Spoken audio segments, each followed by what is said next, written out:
video brought to you by Coffee Brand Coffee. It's the best coffee branded coffee that's coffee that's branded coffee. It's coffee. It's really good coffee. You should check it out. Go to coffeebrandcoffee.com. Use promo code VETS. That's VETS VETS. Get 10% off. Coffee!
Happy Saturday, everybody. Welcome to Skinemax Saturday. Here on Vets Talking. How's everybody doing? Happy Saturday. Wow. Gal's already yawning. Yeah, I'm running on 2 hours of sleep, so... Why the fuck are you doing that? Reasons. Good reason. All right. How you doing? Just tired? Yeah, just tired right now. Cool. You excited to check out some Tom McDonald? Sure. This came out when we were in Vegas, right? I know. Yeah, exactly. That's why we hadn't done a reaction to it. I was thinking about even asking if you want to record a reaction. I'm like, fuck it. Let's just do it live on Skinemax. Yeah. So here we are. Devil, have you seen this yet? Yeah. I watched it. I have actually not even seen it yet. I was really surprised to see it's like 8.5 minutes long. I like it. It's one of his harder ones. He always has those ones where he's trying to do a message and he's trying, like the one up in the clouds, almost it's kind of the same thing, kiss my ass type song. It's really well, that's most of his songs though. Nice. Yeah, I don't know how I haven't checked it out. I haven't heard it on Spotify yet. So I wonder if it's even on Spotify. I'm looking forward to checking it out. I kind of cruised through it a little bit so I could pick out like a thumbnail picture and all that. I'm like, it looks fucking badass. So I'm looking forward to checking this out. And let me go in here and we'll check out some of the crowd on here. See, we are properly streaming here on YouTube and over on Rumble. What's up, everybody on Rumble? And let's go through and say hi to some people. I got Vatlaw over here popped in and said, got a good conspiracy theory. Blue Cord will actually let me get in the first $20 tonight. And he did. Look at that. Actually, you know what? I'm going to go through the chats here for a minute. Let some more people trickle in, and then I'll get to your super chat there, Vatlaw. Yeah, we are, again, just a reminder to everyone over on Rumble, I am able to highlight your chats now, so say hi. But motherfucking Ford is in a Wendy's at the moment. Let's go. Thank you for being here, though. Blue Cord Devil is not here at the moment. He's got a vet buddy he's got to talk to, so okay. GR, what's up, GR? The King of Pudding, member for 6 months, says Yeetus. I know of this word, but it's not clicking. What is Yeetus? I know yeet. Like there's a YouTuber, like he's known for a word yeet, but I can't remember that. Anyways, by the way, King of Pudding, who is more of a lurker than anything else, is one of our You Went Full Retard members. And I can't remember. I think I did get your shirt out. Let me know if you got it. I know there's some other people like Twisted Pixie that I still need to send the shirts out to for those who are minimum 2 months in the You Went Full Retard membership. But let me know if you get that shirt. Let's see. Ruben Christopher Haynes, what's up? Fuck it. We're doing it live. That's right. That is right. Green Hair's in here saying hi to everyone. I appreciate that. Venom Blade, what is up? Another one of our great members. Cow Scout. Row the Hated. What is up, slackers? Conan the Barbarian. Chrome. How is it going, dude? All right, and I know we're gonna have a few more people trickling in. We are already up to 20 people here on YouTube and 4 people watching over on the Twitter side. And let me go back up here and give proper love to Vatlaw for $20. Greatly appreciate keeping the lights on here. He says, in about 20 minutes after the countdown and intro, it has begun. Considering the entertainment desert is coming, maybe some Saturdays we can go off YouTube for some other discussions brought up on Thursday. Yeah, I actually thought about that, especially because we held off on doing the discussion last Thursday, our political show. If anybody is new here, Knife Hands. Wait, Knife Hands on Thursday.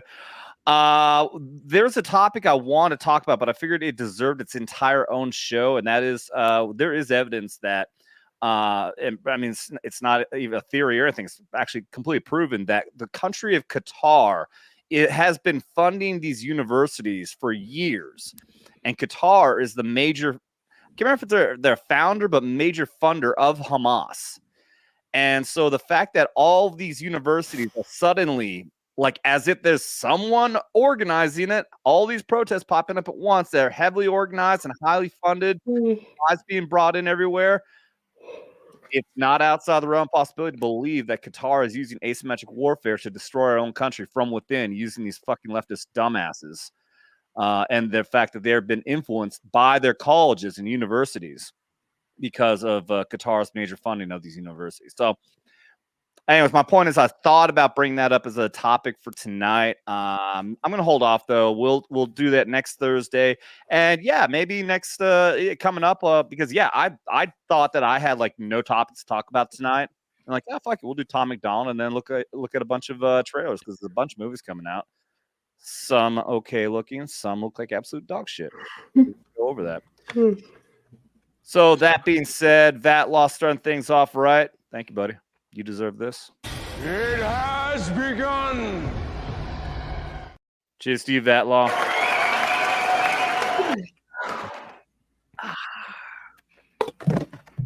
Yeah, drink coffee. Yeah, I'll get there. Yeah. Oh, what is up? I got Tina Sturgeon in the house. What? Hey, Tina. All right. Let's just get it on with Tom McDonald. Oh, by the way, also reminder, we got the merch. I've got the Forces Fuck shirt right here. Vet's vet stock and hat. It's all in the links. You can see it in the video description, all that kind of stuff. Get yourself some merch. The Forces Fuck shirt has become extremely popular, especially now that Gary Beekler of Nerdrotic has been sporting it. Greatly appreciate that. And obviously greatly appreciate Tiff and Devil Made Me Do It here for coming up with the idea and creating the design. Thank you very much to both of you. I was just excited to get it. Yeah. It's we're gonna have some fixes done to it because it's not like I'm not gonna get into it, but I had to make some changes to it, and it doesn't look perfect. But we're gonna come out with a second iteration of it at some point. Yeah. All right. Happens. Yeah. All right, let's get into this. Yeah, 8.5 minutes long. Fucking yeah, I had no idea. I haven't heard it. Like I said, I heard a little bit of it when I was going through, but let's check out Tom McDonald, God Mode. I've been hearing that they think my political music is boring. Tell them I'm sorry. I've been rapping about things that I feel are important. I could talk about how rich I am, all these little rappers that I'm bigger than. I could show you the impact addiction had, how the liquor turned me to a different man. I'm not the kid who was visiting Disneyland. I'm not a perfect Christian, have a sinner's past, but I sobered up, prescriptions hit the trash. Now I'm sitting back with 50 billboard plaques, $20 million and a million fans. Middle fingers flipping, I can't flip them back. I'm so independent, so they get the message. I've been spitting facts, I'm not a fiction fan. I am the truth, I am the GOAT, I am the proof. You can reach every one of your goals. You can be too drunk, way too high, but it's never too late to have hope. I am the one, I'm gonna preach. You can reach every one of your dreams. You can be up against the whole entire world, and you can beat them if you just believe. They've been saying I'm Illuminati and I'm going to hell. They're desperately searching for any excuse to explain why I've done what they can't do themselves. The only way they can make sense of my famous claim I worship Satan and labels of health. I don't have an advantage, it's natural talent. Your ego is damaged, admit that you failed. I remember. Okay, that's a long lead in. And honestly, this is definitely turned out like this is like a story he's telling here. Yeah, for sure. I like basically how there's not really any background music. Like it's just him rapping. There's ominous background noises, but it's not really like his normal. Yeah. Yeah, this is not set up like a normal song in any way, shape, or form. It is it is an entire story he's telling here. Like this is like what do you call it? Like the beginning of a book. The introduction. No, there's the preface. Huh? The preface. I mean, that is what it is, the preface, but there's a certain word to the first before the first chapter. But anyway, that's the prelogue or some shit like that. Anyways, let's prologue. Thank you. Yes. And labels of health, I don't have an advantage. It's natural talent, your ego was damaged. Admit that you failed. I remember back when I was the only political rapper. What the hell happened? All of a sudden, everyone who never gave a damn got political and started rapping. Tragic, I should be flattered. Man, I created the genre, they practically jacked it. Acting like they're in the conversation, they ain't nowhere near it on a different planet. This is not YouTube, this is upper echelon. President of Sony on my telephone. I get what I want, how I want, when I want, until the day that I'm dead and gone. The internet in love with beef, they want rappers at war. But I don't care who's coming at me, I swore that I wouldn't do this no more. The last time I battled the man that I trampled, lost his career and then had a divorce. That wasn't fair, homie got torched. I feel the weight like I'm carrying around a corpse. Still no deal, still no team, still just little old me. Still making fun of the whole industry, still rap on my own beats. I'm the only multi-millionaire in my family tree. I keep hearing rumors that my parents rich and that's how I got in the lead. That's a big L-I-E. If you want to know the truth, I guess I could show you why I move like this. Let me take you back into my head, tell you about the movie I live. Former alcoholic, nothing. Dude, yeah, this is so different. Yeah. Like I said, it's like Up in the Clouds one. It's serious, him kind of, responding and saying fuck you. Yeah. Like all the shit talkers and people just running their mouths. Kenzo. No. In my wallet, every doctor said that I was depressed. Should be in a coffin or inside a cardboard box and addicted to meth. I was sleeping on my best friend couch. Always dreaming of a West End house. We was living in the basement, sweet east side, praying we'd get out. Motorcycles on the front lawn, bunch of crackheads in the alley. Open up my bedroom window and tell them there's empty bottles they can have. Cops at the door, I couldn't sleep. Making up noodles to eat for a week. I couldn't stomach the food I was making if I wasn't high, so I always had weed. Leaving the crib and the neighbors are tripping. I flip them the bird, I ain't stopping to talk. They leaving us notes on the passenger window cause we always park in the whip in they spot. 10 in the morning, we sipping our 40s and taking the Honda Civic up the block. Looking for one of my homies who living on the street cause he got addicted to rock. Waiting in line at church, they giving out food. I would pull up every second Sunday, get some hard-boiled eggs and juice. That was the move. I was a broke boy, then I blew up. I was suicidal, yeah, the mood sucked. Now I've been rich, I done made hits. I've been praying, I don't screw it up. And now that I've blown up... God dang. I mean, I wonder what was in his head when he's like, I'm going to write this. I'm going to lay it all fucking out in an 8.5 minute song. Yeah. This is kind of like he's laying it all open. Yeah. Like he's telling the entire story and getting everything off his chest in one single fucking song. And Tina Sturgeon says, "Don't Look Down" is the name of the song. Yeah, that you're talking about. Yeah. Yeah, the cloud one. Yeah. Yeah. I couldn't remember the name of it, but I just remember him in the clouds. Yep.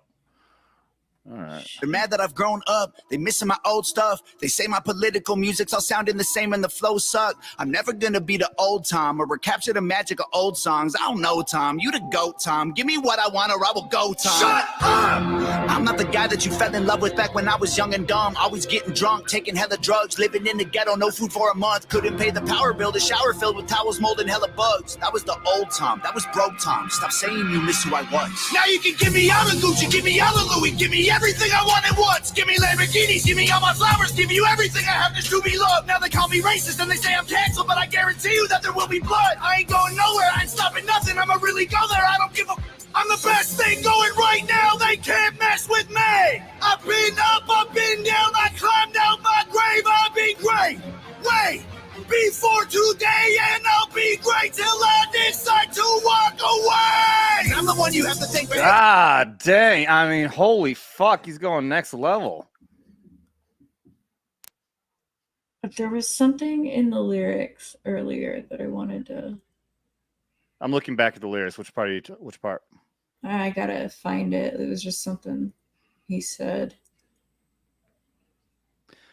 I mean, this is obviously not a fucking like a headbanger. It's I'm not jiving with the beat or like with the music or anything like that. But I mean, feel the fucking emotion with everything he's laying out here. And it's like obviously I was wondering where the name of the song God Mode came from. And obviously we're about halfway through. And it's like he's giving, like you said, he gave the prologue and he's giving his background and he's talking about everything that's going on, all the haters and everything that's going on in his life. And then you see the imagery of him changing. So obviously this entire story we're going through is the transition. He's going into God mode now. He's got the fucking eyes. And you have metallic, like Borg, like shit going on with his hands and everything. So yeah, it's the lyrics when he talks about and now that I've blown up, they're mad that I've grown up. They're missing my old stuff. They say my political music's all the same and the flows suck. Tom has always gotten hate for how his flows are with his raps. And I just found it interesting that he's bringing it into this. And I feel like his flow in this song is way different than even his normal songs. Yeah. Like they all tend to be different, but somewhat similar in each. And this one is just like, he doesn't give a fuck. Yeah. You're right. So he's intentionally fucking up his flow from what he normally does to piss people off. Yes. Yeah. I'll do what I fucking want, which has always been his attitude. Right. And honestly, when I saw the title of it, I was wondering if this was another kind of call out, call back type of thing to Eminem. It doesn't really seem to be, because Eminem has Rap God. And so I was just wondering if it was something along those lines, but it doesn't really seem to be. Wait, well, that's... Sorry. Go ahead. I was saying that's the great thing about being independent and stuff is he doesn't have to fucking clear this with anybody. If he wants to respond to people who are being assholes, he just says, I'll write a song about it and fuck everyone, who has a problem with it. Right. Yep. Fucking love it. I love this attitude. Every independent artist glad decide to walk away. And I'm the one you have to thank for every independent artist getting Billboard plaques. I showed everybody how to beat the record labels and still I don't get no thanks. Everybody who been hating on me got these every little thing I'm doing. I mean, they dress like me, sign CDs, no one is buying their music. I'm the blueprint for these YouTube kids. Every single little view you get, every time you get an iTunes check, you just imitate what I do best. I'm on Fox News, I'm on Rolling Stone, in the New York Times, on the radio, got 1 billion views, Millie on the gram, you still paying to be verified, man. I am the reason that Billboard removed all the digital sales charts off their website. I was outperforming label artists and executives. That's fucking awesome. Yeah. No shit, man. He's been fucked with so bad by Billboard and all these because they don't want to admit that he's doing fucking good. So they just delete categories completely because he tops the charts every fucking time. Well, so this digital sales chart thing actually happened with his collab with Adam Calhoun on the Brave album. So the first Brave, not the second one. Right. Adam normally only did digital and Tom normally only did hard copies.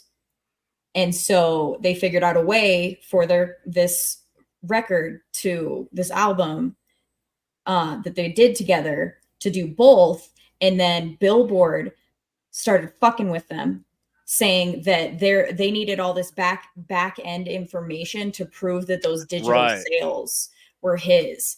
And like they got screwed. Yeah. Yeah. Go ahead, Devil.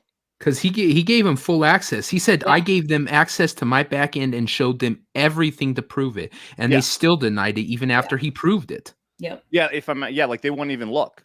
Like he gave them access and they wouldn't even look at it. Yeah. Yep.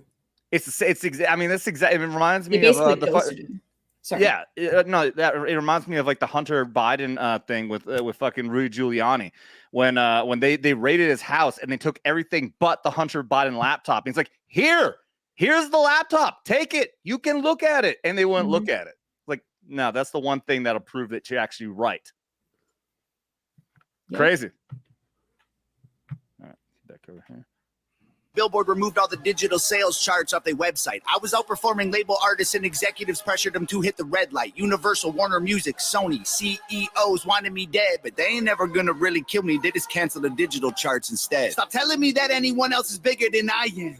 Go get the Nielsen SoundScan numbers. Tell me what you find, man. Who's the biggest I am? They're angry that I love America. Guess it's a problem because I'm Canadian. I live in the States. I gave 200 grand to the veterans. I am a patriot. I am not faking this. I don't need to keep on making hits. Could've retired 3 years ago, basically. Go check my bank account, buddy. I'm crazy rich. I don't need money. I rap because I'm made for this. I am only doing this because I love it. I told every record label they can shove it. Rappers hate on me, but I'm above it. 93 Shawn Michaels, everyone can suck it. They want photos when they see me out in public. Then they trash me in the comments. What a bummer. I sign autographs and spill my guts and stomach. All I get is people praying that I'll plummet.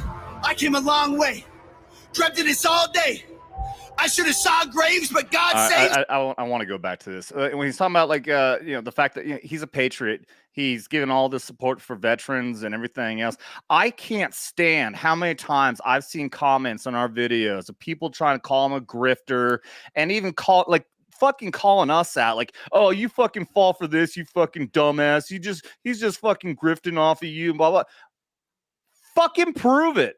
What fucking evidence do you have? He has shown his fucking evidence. He has fucking donated so much money, time, effort. He is actually somebody who's come from a foreign country, come to this country, and loves this country far more than half of everyone else who actually lives here. Yeah. Fuck you. Just because he actually does his rap and it does well, so he keeps doing the same kind of thing, does not mean he's not a patriot. Yes, he's successful in this style of rap and doing these types of topics. That doesn't make him a grifter. Yeah. Well, this flows into the same idea that they have that all people on who are, I guess, would be called the right, hate foreign people, hate people from other countries. That's not true. We want it done legally. We want you to come over here and love this country as much as we do. That's what we ask of you, not to come over here, go to our colleges, and then fucking sit there and say America's some tyrannical racist country. Oh, hell. Fucking, he's a great guy who came over here, loves this country, has done plenty for his country. Like he said, he's given to veterans. He fucking, waves the American flag, doesn't hate the country. Oh, no. So we're supposed to hate him because he's foreign born? That's stupid. I mean, right. I've heard this argument from other people, and it's retarded. It's all bullshit too, because like true, real American patriots actually embrace that shit. Yeah. And I'm not like conservatives, right-leaning, whatever. Like they embrace foreigners coming over here legally, doing it the right way, and loving the country the way that we do. Like that's what we want. That's what America used to be about. The diversity that they're forcing on everybody was organic before they started forcing it on everybody. It was a fucking melting pot before all this bullshit. And it's because of the foreign born that come here that we all technically were and made this our own. And like this actually is reminding me of how, like with True Pop coming over when we were in Vegas, and what did we fucking do? We wanted to make him the most American motherfucker as possible. Like, and even afterwards, like we want people to enjoy and love America the way we enjoy and love America. Like absolutely. It's this entire idea, like when you find something that you can do successful, you're going to continue to do it. That'd be like saying that a fucking steel worker is a grifter for continuing to work in steel when he's good at working on steel. Yeah. Tom McDonald is a damn good fucking rapper, and he's speaking from the fucking heart when he's talking about the fucked up shit that's happening in this country, and it fucking resonates with us, so we continue to watch it. He makes money off of it. He's going to continue to do it. Of course he is. It doesn't mean that he's faking it. Well, it's the same thing with, okay, if you have a problem with Tom McDonald continuing to rap about white people, not, there's the government pitting us against each other and white people being called evil because of our skin color and how that's just as racist as anything else, then you should have a problem with blues singing. Why? Because if you listen to blues, a lot of the songs are the same damn thing over and over again. I'm sad about this, I'm sad about that. That's the whole genre. Oh, he's just grifting off of his broken heart. Yeah. Country music, same thing. Country music. There's a ton of I had Tear in My Beer, right? A ton of songs about lost love and all that stuff. Are we supposed to sit there and say, well, this is your 4th song about lost love, so obviously you're a grifter, you know, George Strait? Yeah. No, you say that's a great song. Yep. Yeah. It's fucking. Oh, it's so dumb. All right, we're just barely over halfway through this thing. Making it. Could have retired 3 years ago, basically. Go check my bank account, buddy. I'm crazy rich. I don't need money. I rap because I'm made for this. I am only doing this because I love it. I told every record label they can shove it. Rappers hate on me, but I'm above it. 93 Shawn Michaels, everyone can suck it. They want photos when they see me out in public. Then they trash me in the comments. What a bummer. I sign autographs and spill my guts and stomach. All I get is people praying that I'll plummet. I came a long way. Dreamt of this all day. I should have saw graves, but God saves. I got faith. What a loser. I needed boost to maneuver. Bottles of hooch in the cooler. Now I'm the proof that you can choose to be a trooper and regroup and pursue a future, be a ruler. Screw all the rumors. And all the dudes will be acting stupid on computers. Hate is a fuel that humans can use to improve themselves if they don't let their wounds ruin their movement. You can do it and then you can lose it. You can choose to view it through some different pupils. You can shoot for the moon if you miss it, recoup it, and then execute it so you make it through it. There ain't no excuses. The rules are confusing, so break them and use them to find the solution. The truth is you're losing, so you are immune and you turn the abuse into your evolution. I've been addicted to plenty of pills, poor and mentally ill. If I can do it, you can do it. I went from homeless and drunk to turning down record deals. I done got so many wins that I forget the win. So many plaques inside the crib, they getting hard to live. They so jealous, I'm just glad that I ain't them. Thank God I ain't them. They got money, they got pennies, they got dollars, but they ain't been making any sense. They got hundreds, they got thousands. I got 10, 11, 15, 20 something names. But this ain't always what my life was like. Honestly, it still give me chills. Way before all of my viral songs, before I was living in Beverly Hills, way before I went and sobered up, back when me and Brandon couldn't pay the bills, way back when I should have been locked up, overdosed or getting killed. My sister called me from the hospital, said her job's killing her, and that was a fact. She working overtime often, out of options, having panic attacks. Didn't let her finish talking, told her walk in and to quit and call back. Next thing I know, she's in California and she's working for Hangover Gang. And Daddy always told me I was special and one day I would conquer the music business. And I guess he was right, because look at my life. I just bought him a new Porsche for Christmas. And Mama worked harder than any woman on earth. Her boss would have never have fired her. I recognized they weren't giving her what she was worth, so I retired her. This ain't white privilege. Oh, that gave me chills. Oh my God, that's so cool. That visual and just like with the information. Yeah. Goddamn. Man, that is amazing. That really hit me in the heart right there, man. That is so damn cool. I love the transition. I love, again, it's like we're seeing a story being told here, and it's going through these ups and these ebbs and flows, and this immediate transition of all that hell, all the terrible shit, all that bad crap you went through. Yep. And then just immediately change the entire tone of it, bring it down, and then show this amazing success story of a loving family involvement that he's got going on here. This is fucking awesome. And I feel like people will try to, or probably already have, because this has been out for a couple of weeks at this point, but like try to call it out saying, oh, now you're grifting using your family. But like this entire like prologue to this moment, if you will, has been, you guys keep fucking saying shit and I keep telling you the opposite and you're not fucking believing me. So now I'm just going to lean into this shit and show you exactly what fucking happened to me. This is my background. This is what happened. And now look where I am. I'm taking care of my family. This is my family. Now you're going to call me out for this. I bet like that. This is. Yeah. It's beautiful.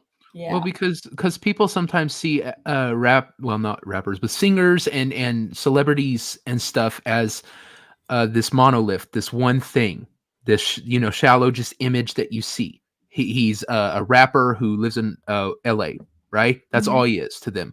This shows that no, he's a complicated guy. He has a family he takes care of, every single one of them. He has, it's not just him sitting there in a studio by himself. He's part of something.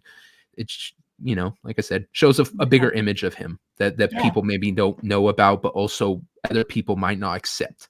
And like nobody needs to know this shit. Nobody has a right to any of this information. But if you want to keep calling him out like this, because there's even been people that are technically on the same side, if you want to play the fucking sides game, that have called him out to where, like, stop. None of this shit should be happening right now. This is so cool. It's so hard. cool. Yeah. I mean that really did. I'm not bullshitting. That got me so emotional with that whole thing right there.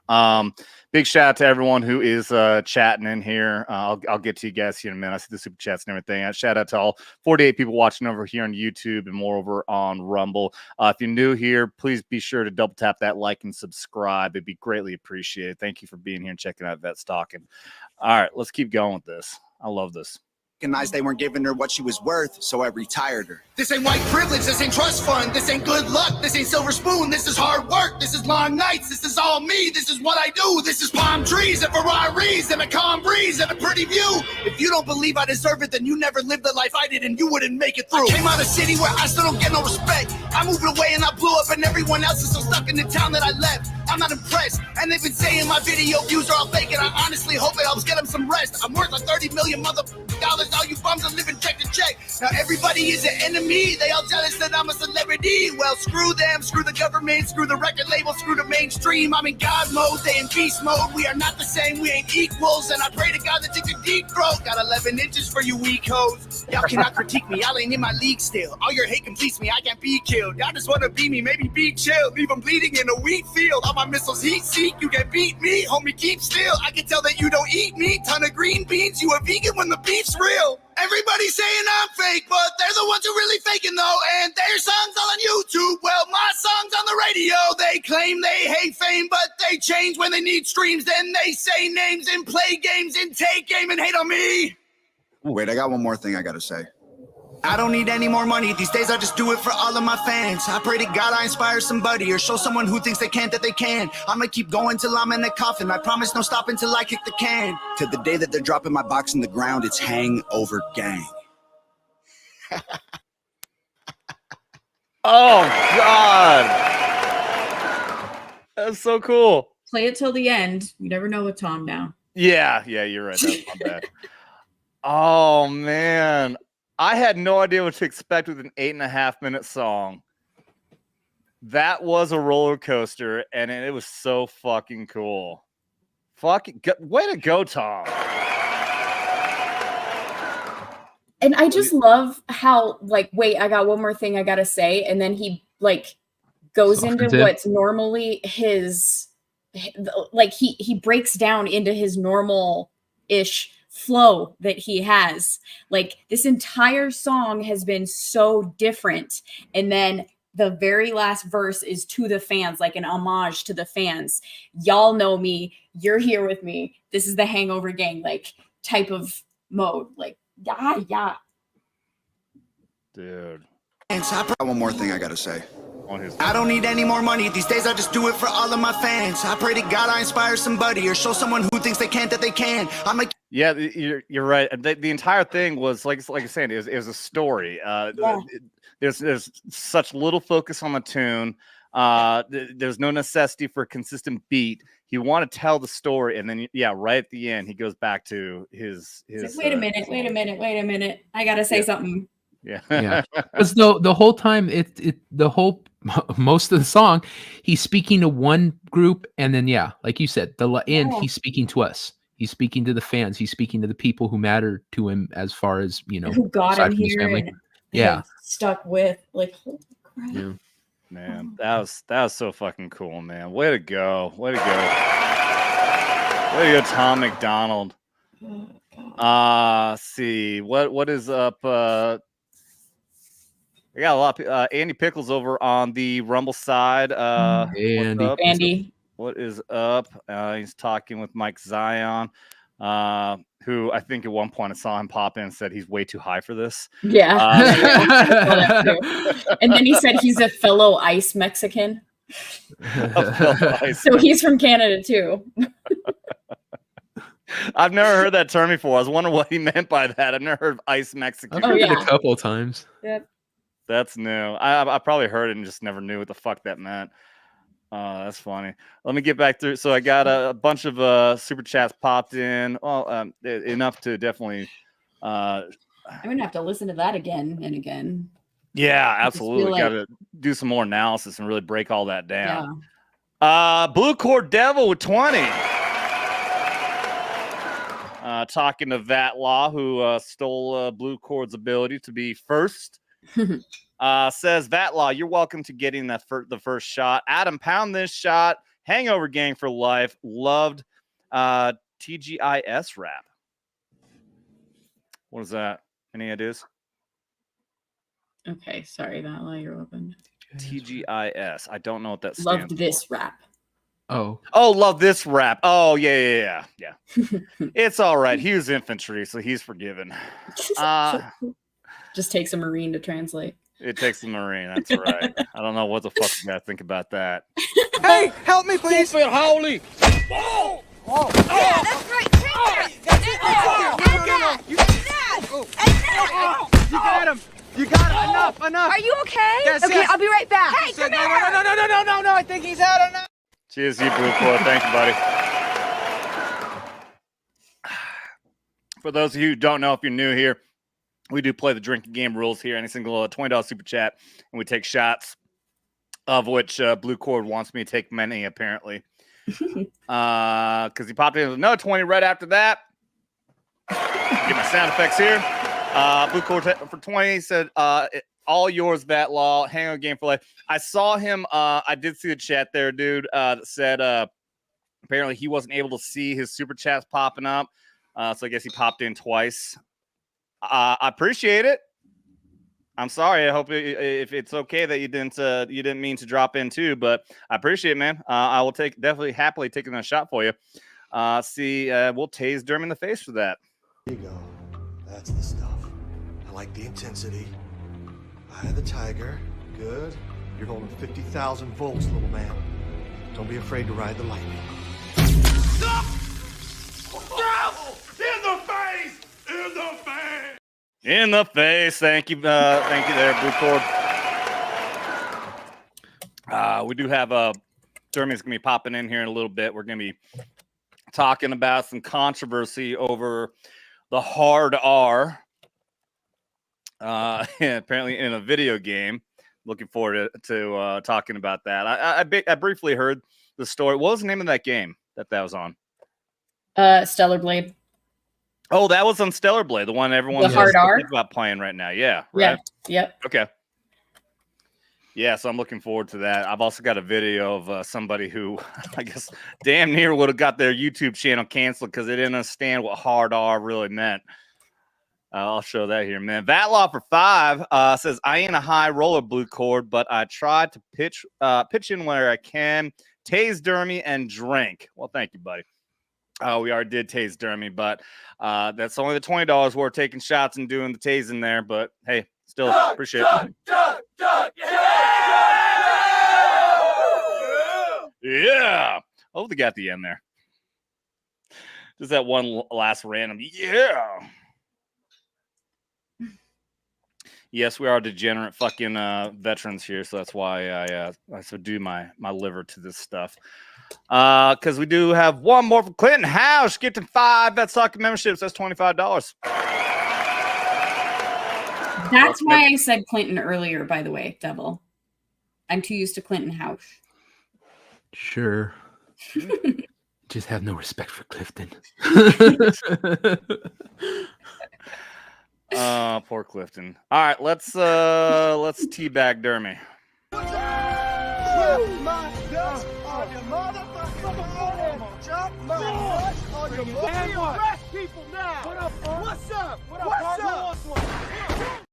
Cheers to you, Clinton.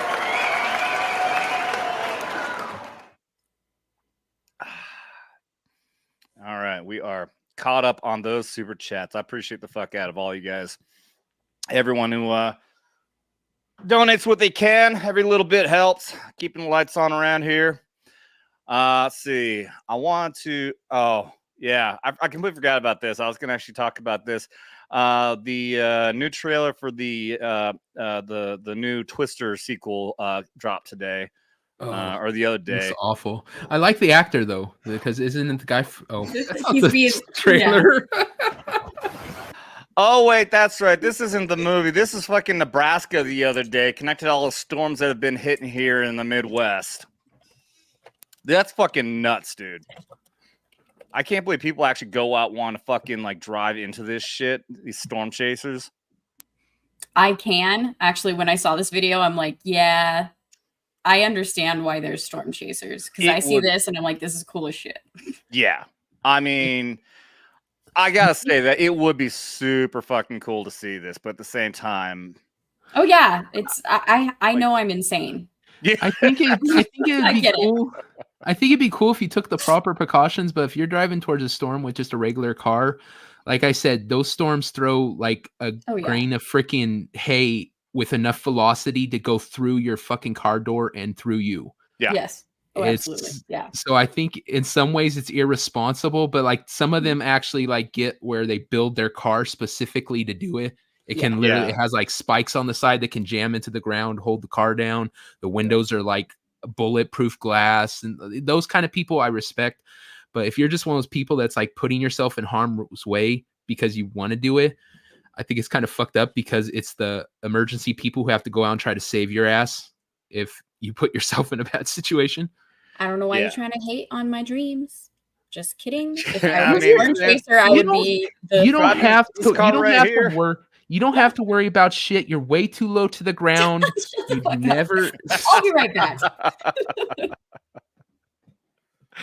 All right, yeah, I just had to pull. Yeah, the storms around here suck, man. It's been like we're gonna have like 4 days straight of fucking of nothing but rain and shit. It really sucks because I have my truck is in the shop. I have a Jeep Wrangler, brand spanking new Jeep Wrangler that the dealership gave me. The whole roof retracts like a convertible. I push one button and the entire roof retracts. And I had one day where it rained and then the sun came out and I'm like, yes, I'm going to go out and drive around. It was like 7 degrees, drove around for an hour. And ever since then, for 3 straight days, it's been fucking raining. I can't do shit. I have this awesome fucking Jeep I can drive around and I can't even fucking do it. Well, all right. This is a Canadian anthem. We're talking about Tom's song there. It's fucking definitely fire for sure.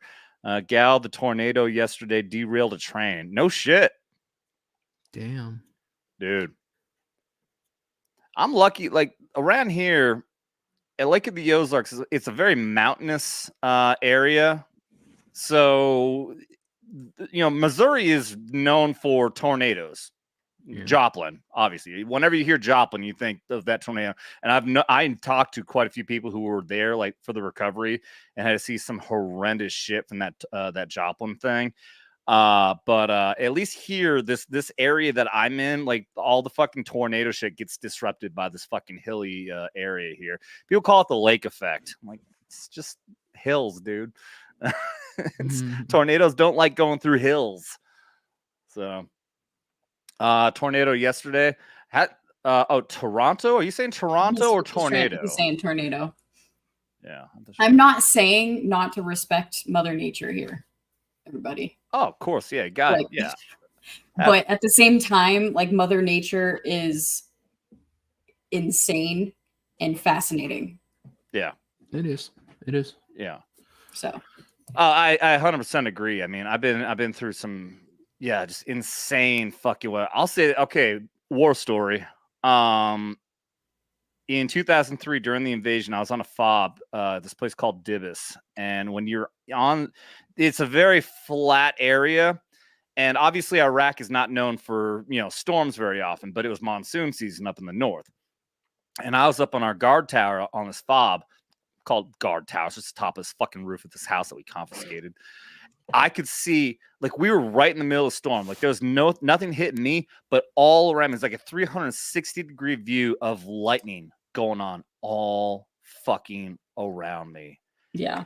It was so cool, man. It was so fucking cool. I could, because you can see so far out there. Plus, it being Iraq, there's very little electricity around, especially at that time. So, so at night, you see everything. Dry lightning is so much cooler than like when it's raining. Like when it's raining, you expect lightning, but when you're like driving through like fucking the desert or some dry area, not a scent of rain in the air, and you're seeing lightning strikes out there, it's fucking so much cooler. Yeah. What?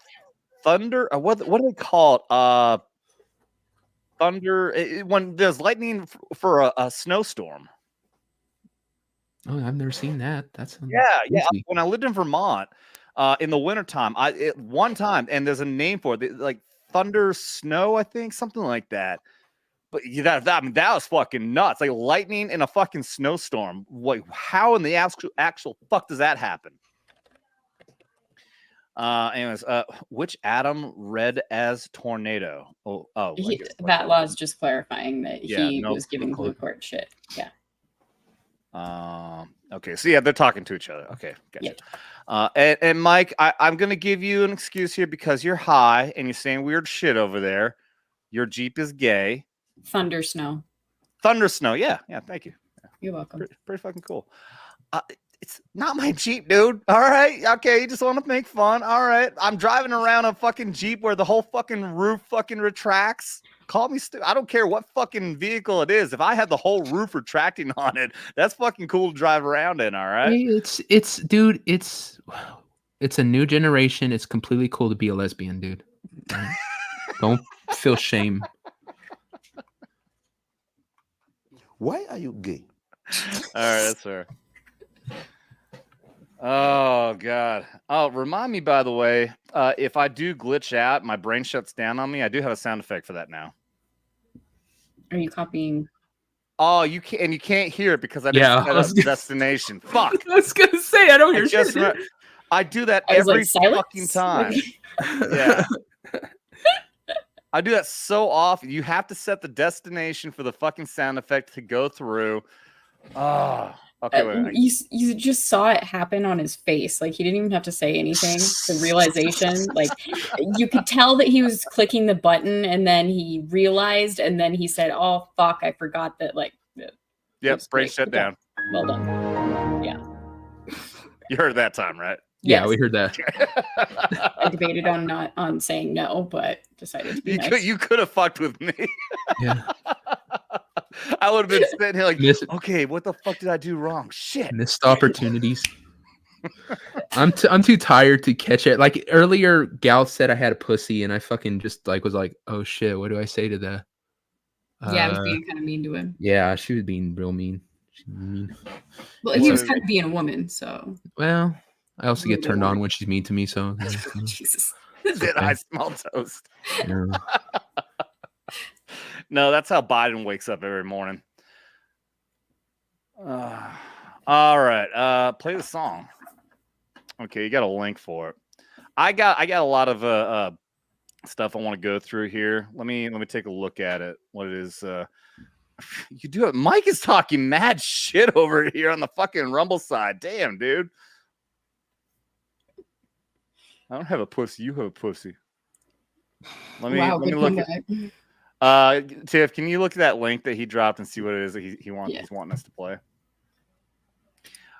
See, I want to get to. Okay. Oh, this is something I really want to get to. We don't need to carry on a big conversation about. Oh, hey, what's up, Dermy? Hi, I'm here. You are here, and you're queer. Damn it! I said a bad I word. know. Fuck. That can't be a Queer is bad not a word, bad right? word. I mean, that's in fucking people's pronouns and shit. They Queer is not the bad word. The F slur is the bad word. Yeah, queer is completely acceptable, even though, like, for some damn reason we used to use it as a slur, and now all of a sudden they carry it like a badge of honor or some shit. I don't. Yeah, it's weird. Listen, don't try to make sense of stupid. No. Trying to understand their logic just makes your brain melt. Welcome, Dermy. I do want to get before. Right. We got a topic we're going to get to. Are we live on your channel too? Yes, I am live over here real quick because I wanted to help you out a little bit with at least two of the topics. Yeah. We are going to get to the hard R controversy in the latest hit game that everyone's jizzing over. I think quite literally jizzing over that game. I mean, have you seen it? Mm-hmm. I have seen the shot. Yes, I've seen the booty shots. So that link is a booty song called "Cold Beer" Cry Tunes. Just a song. I saw him talking something about beer and whatnot. Yeah. I'll tell you, we'll check it out another time, Mike. Okay. It's got the lyrics in the description too, if you want to check it out. But yeah, saying that I have a pussy or something if I don't play it. I don't give in to. I mean, you do have a pussy. I'm trying to think of a joke, but brain brain shut down on me. Yeah, you're Anyways, gonna overuse that. Here, all you I'm- need to do is do this. my brain shuts down too fucking much. It's too easy. I do want to play this. I do want to play this real quick. It doesn't need to be a big conversation or anything. But because we're talking about the situation of everything that's going on, pop culture and everything, we say this all the time here, that pop culture is downstream from that politics is downstream from, how does that go? Pop culture is downstream from politics. Politics is, Politics is downstream from culture. pop culture, right? Yeah. Which means that we always talk about here that we're winning the pop culture war, and can guarantee that we are winning the political war as well. And now there is more and more evidence of that a lot. And right here, we're going to watch this video here. This is an actual union boss in New York. Some of you have probably seen this clip. If you're not aware, the unions are fucking Democrat as shit. They're heavily embedded in the Democratic Party. Union leaders are always Democrats. This guy right here, I'm not going to play the entire clip, but this guy right here will tell you he has been a lifetime Democrat. The union workers will always align with the union. Well, at least tend to align with the union. So what we're talking about, deep blue, New York City. This man right here, leader of this union, said this the other day when Trump showed up. This is after Trump showed up and got a huge boost of applause from all these union workers. Check this out. It was great to see the president coming and engaging with the blue collar worker of New York City. We basically built New York. The union movement has made the middle class, and we are very patriotic union, and we are pro-America. So my members right now, I put out a poll in my union. President Trump is leading Joe Biden 3-1 on my presidential poll out of my 9,000 members right now. We are very tired of the situation with groceries, inflation, gas prices, and he goes on to make all the points. 3-1 is massive. There's one thing I want to correct you on. Not the people who are union men and the uppers are definitely on the Democrat side. A lot of the workers aren't. The only problem is they don't get a choice. Yep, My dad was union. Right. He was in the mechanics union for years. After the shop he was part of closed down, he went on to work for the place that the union was, the Teamsters, essentially. Hated every single thing they did. Gave money to Hillary and everything. His money. Hated him, but you have no choice in most of these things. So it's not every worker that's part of a union. It's the uppers who use them to get their way. Right. Because it's all commie bullshit. Yeah. But of course, I mean, you're absolutely right on that point. But of course, the main point being the when the unions are siding with a Republican, that is a massive show of what's happening in our political sphere right now. So again, just to I'm nailing down the point here that we're talking about. On Saturday, we talk about pop culture. On Thursday, we talk about politics. And in both shows now, we're showing there is a massive shift happening in the culture and political war right now. Now, that being said, everyone out there, do not get complacent. Do not anticipate or expect there's going to be some fucking red wave, that it's going to be easy for Trump to win or anything like that. Because we know they're going to cheat, but we can overwhelm the system. That's the thing. Don't be fucking black-pilled. Just take that fucking red pill. Be proud. Be optimistic, and get other people to be optimistic as well. Share this information out with other people and get people to go to the polls in November and take our fucking country back. Amen. Hey, that being said, let's talk about some pop culture there, Dermy.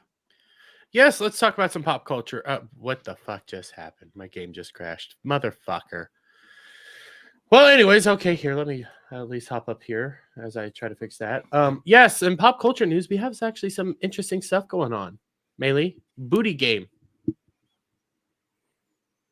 Did you say booty game or booty gate? Booty game. Booty game, which is, yes. What's the name of it again? Stellar Blade. Stellar Blade, yeah. Yes. By the way, if y'all haven't seen, look up at least some clips of Stellar Blade, and you'll see what we're talking about on why people are jizzing over this game. Some quite literally. Some of these files real quick. That way I can show you guys, because it's a crazy situation that's going on right now in regards to Stellar Blade and some of the shit that's Dermy, been just happening. FYI, your entire internet is slowing down. Your voice and video is breaking up. I can fix that real quick. Give me a moment. Yeah. There. Do I sound better now? Yeah. Yeah, it was Final Fantasy 14 online. It was being a piece of shit. Don't get me started. That was bullshit. What was going on there? 800 minutes to download the fucking game became 200 minutes. Well, 2,000 minutes actually. So yeah, I've been having a hard time. So here's a good just encapsulation of what's been going on. So a big part about Stellar Blade is, hey, it's the booty game, okay? It's a beautiful game. It's designed to be very beautiful, very, very amazing. People really loved what was going on here. A lot of modern day games journalists were attacking it because the main character was, well, hot.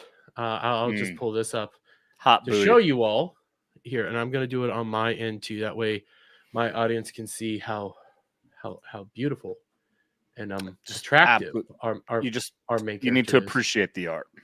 Yes, and do I? I'm sharing my screen now. Gotcha. There you go. Look at that. Oh, I haven't seen this. Yeah. Look at that. Yeah. Yep, booty. Mm-hmm. Yum. Yummy. Yeah, I'll just keep it muted for a little while. That way we can wander in the glory that is Stellar Blade, which is a Korean-owned game by Shift Up Studios. Now, Shift Up Studios signed a contract with Sony, making Sony and PlayStation their exclusive distributors. So they have to do a whole bunch of stuff through them. And now I have to stop sharing this because I didn't share my entire window. But on about, I'm going to say it was Wednesday. I think it was when that news came down. Sony came out and said this, and I'm coming to IGN for all this because this was really fucking retarded. I'll go window again, and I have it pulled up on my side already. They said this wonderful thing. Share my screen real quick. Sony says Stellar Blade art referencing racist language was unintentional, will be patched out. Now, this goes kind of counterintuitive to something that the Shift Up said literally just a few days prior, which was, hey, it's going to be uncensored in every region. But then Sony comes out and says this, that they're going to censor it out. So they're already going against what Shift Up said. They're already attacking Shift Up based on what everything, and they're making Shift Up kind of bend the knee a little bit. There is an interview going around of the actual director of the game saying, well, we were always intending to do this. And by the way, Kratos, no, I'm not in Discord right now. I'm over on the Vets Talking chat. We were always going to do this. Everything in version 1.0.2 is what we wanted the final game to be. But the thing is, though, that goes against all the marketing. That goes against everything they've ever said. That goes against quite literally what they promised a few days earlier, that it was going to be uncensored in every single region. But the hard R thing is the funniest part because they ended up censoring it to be Crimer R. And if you Urban Dictionary what Crimer R is, it means that you're a criminal, a constant criminal. You've done a lot of crimes. Now, wait. Now, was it supposed to be Crimer R, or was going to say crime with this R at the end? Because it's crime with this R at the end. So it's right. Crimer. And the thing is that I heard this explained. The R is not intentional to be a part of the word. That is supposed to be like a part of a neon light, and the rest of the lights just gone. Oh no, it's R shop, right? R stands for something with the R shop. So hard right R was never meant to be hard R, and crimer was never meant to be. It's just gonna be crime. Yeah. But yeah, crimer, people obviously could think is a racial slur. Well, it's not even that. It's that you took something, and in both chats here, if you see the term hard R or just hard and then the letter R, your brain doesn't initially go to the N word. Your brain doesn't. It's just hard R. And also it's even more retarded because they're two different like you said with crimer. It looks like crimer, but it's really crime, the letter R. This is just the word hard, the letter R. And you had IGN and Kotaku coming out here basically saying that this is a racial slur. This is a racist thing, and you need to take it down. It definitely doesn't automatic. I mean, when you hear the term hard R, it's like, yeah, okay, you're using the hard R on the N word is the full sentence you would say there. You don't automatically, you're right, you don't automatically assume just the words hard R to mean the N word. Yeah. You'd have to say the entire sentence. You're using the hard R on the N word. Listen, Trump's a hard R. He's a Republican. That's right. See? And how do you know what hard R means? You're interpreting it. Your brain, if your brain immediately goes to the racist slur, kind of tells you that you're racist. But it kept getting weirder because you had this one where people were coming out. But right over here, they ended up also further censoring out Eve, changing some of her costumes, changing how she actually looked. They downplayed some of the gore aspects of this game. Again, going completely against what Shift Up said, but Sony's the one that's pushing it. But Sony's more than happy for this from I just had it. Fuck. The Last of Us 2. Last of Us 2, where you have a girl literally getting railed from behind. Girl looks like a dude. Yeah. A girl that looks like a dude that's supposed to be a girl, but it looks more like you. Adam. I did not know for the longest time. When I saw that popping up in memes, I thought for the longest time that was an actual gay scene. I never knew that was a fucking girl. I always thought that was a dude for like years. Well, here, can you pull this down just for a little? No, I should be able to. No, I can't remove it. Just pull it down real quick as I look up one other thing real quick, because there's another thing going on right now. You have all these game journalists brutally hating on Stellar Blade right now. But in the inverse, and you can pull my screen back up as it loads up, here's Hades 2. And here's a good example of this, and here's a good representation of this. This is Alyssa Mercante,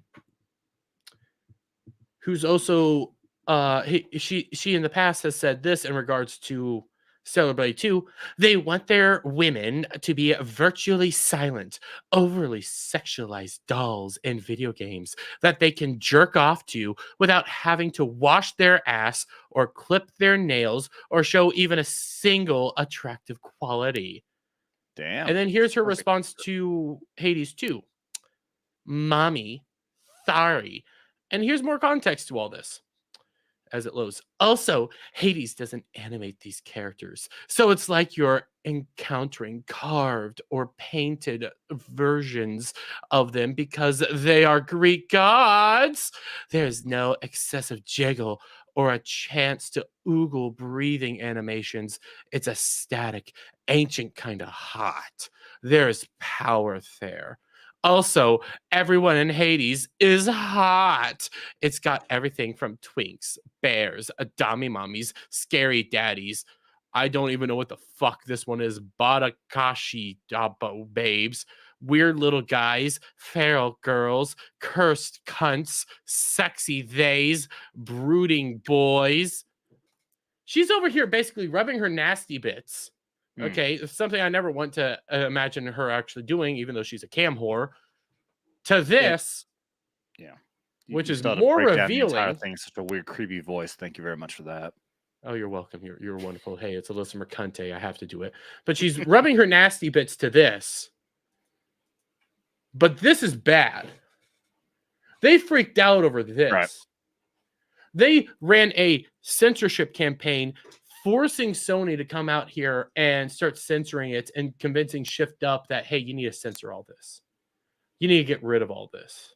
Yep. Last minute. So the big controversy, and there's a lot of people coming out here saying, we're hating on Stellar Blade. We're attacking Stellar Blade. No, we're going after Sony.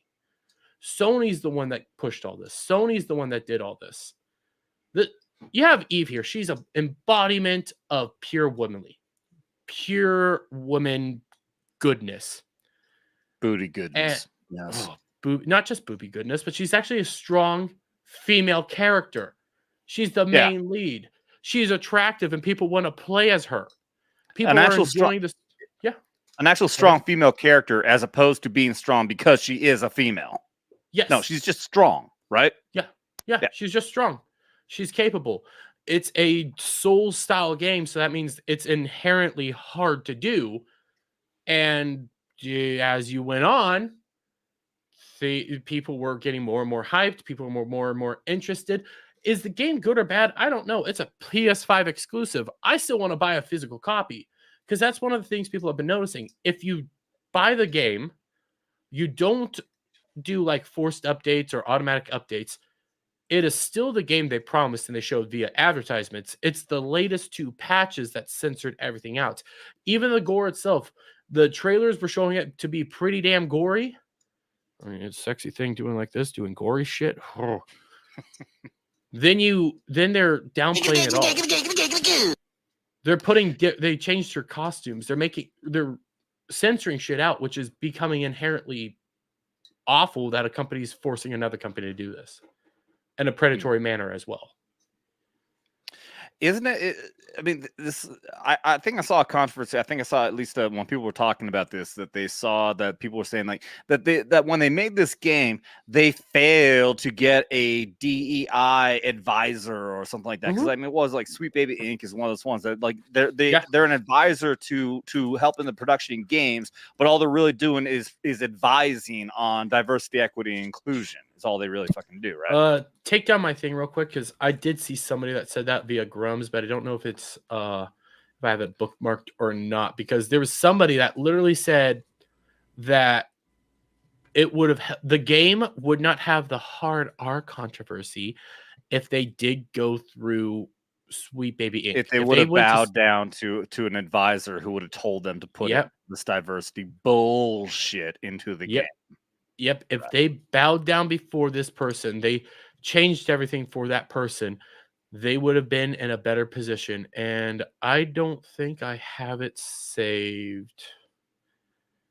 God damn it. Okay, here, I'm going to stop sharing my screen real quick and try to find fine. it. But yeah, I mean, we do have that. Yeah. We do have that point down. That it's that's all this fucking the Sweet Baby Inc. and all shit. It is their way of throwing infiltration of their fucking political ideologies into all of these products.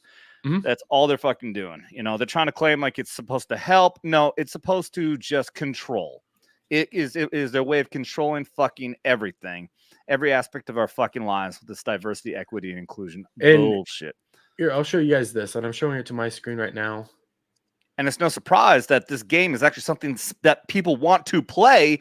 Yeah. On top of the with the fact that they did not give in to the diversity, equity, and inclusion. However, now that they are starting to bow the knee after this stupid controversy because they managed to find one simple thing. Oh, this is clearly racist. When no, fuck, it isn't. What it ultimately is Sony doing something kind of scummy, in which they're saying, if you want you signed your contract with us. If you want your game on our system, you got to follow our little rules. But here's an example of the censorship. It's kind of hard to see on StreamYards, but here's one of the costumes. You get some good assets here. You got some stuff here. Covered up the cleavage. Yeah. Cleavage? Whatever. Cleavage. And here's another one. You call it cleavage? Cleavage or something? Cleavage. Shut up. Cleavage, yeah. Here's another one. See? Wonderful assets. Here's a tank top. They're going... There's actual cleavage there, and then they put like they fucking they put fabric in between her chest. Yeah. And this is solely Sony.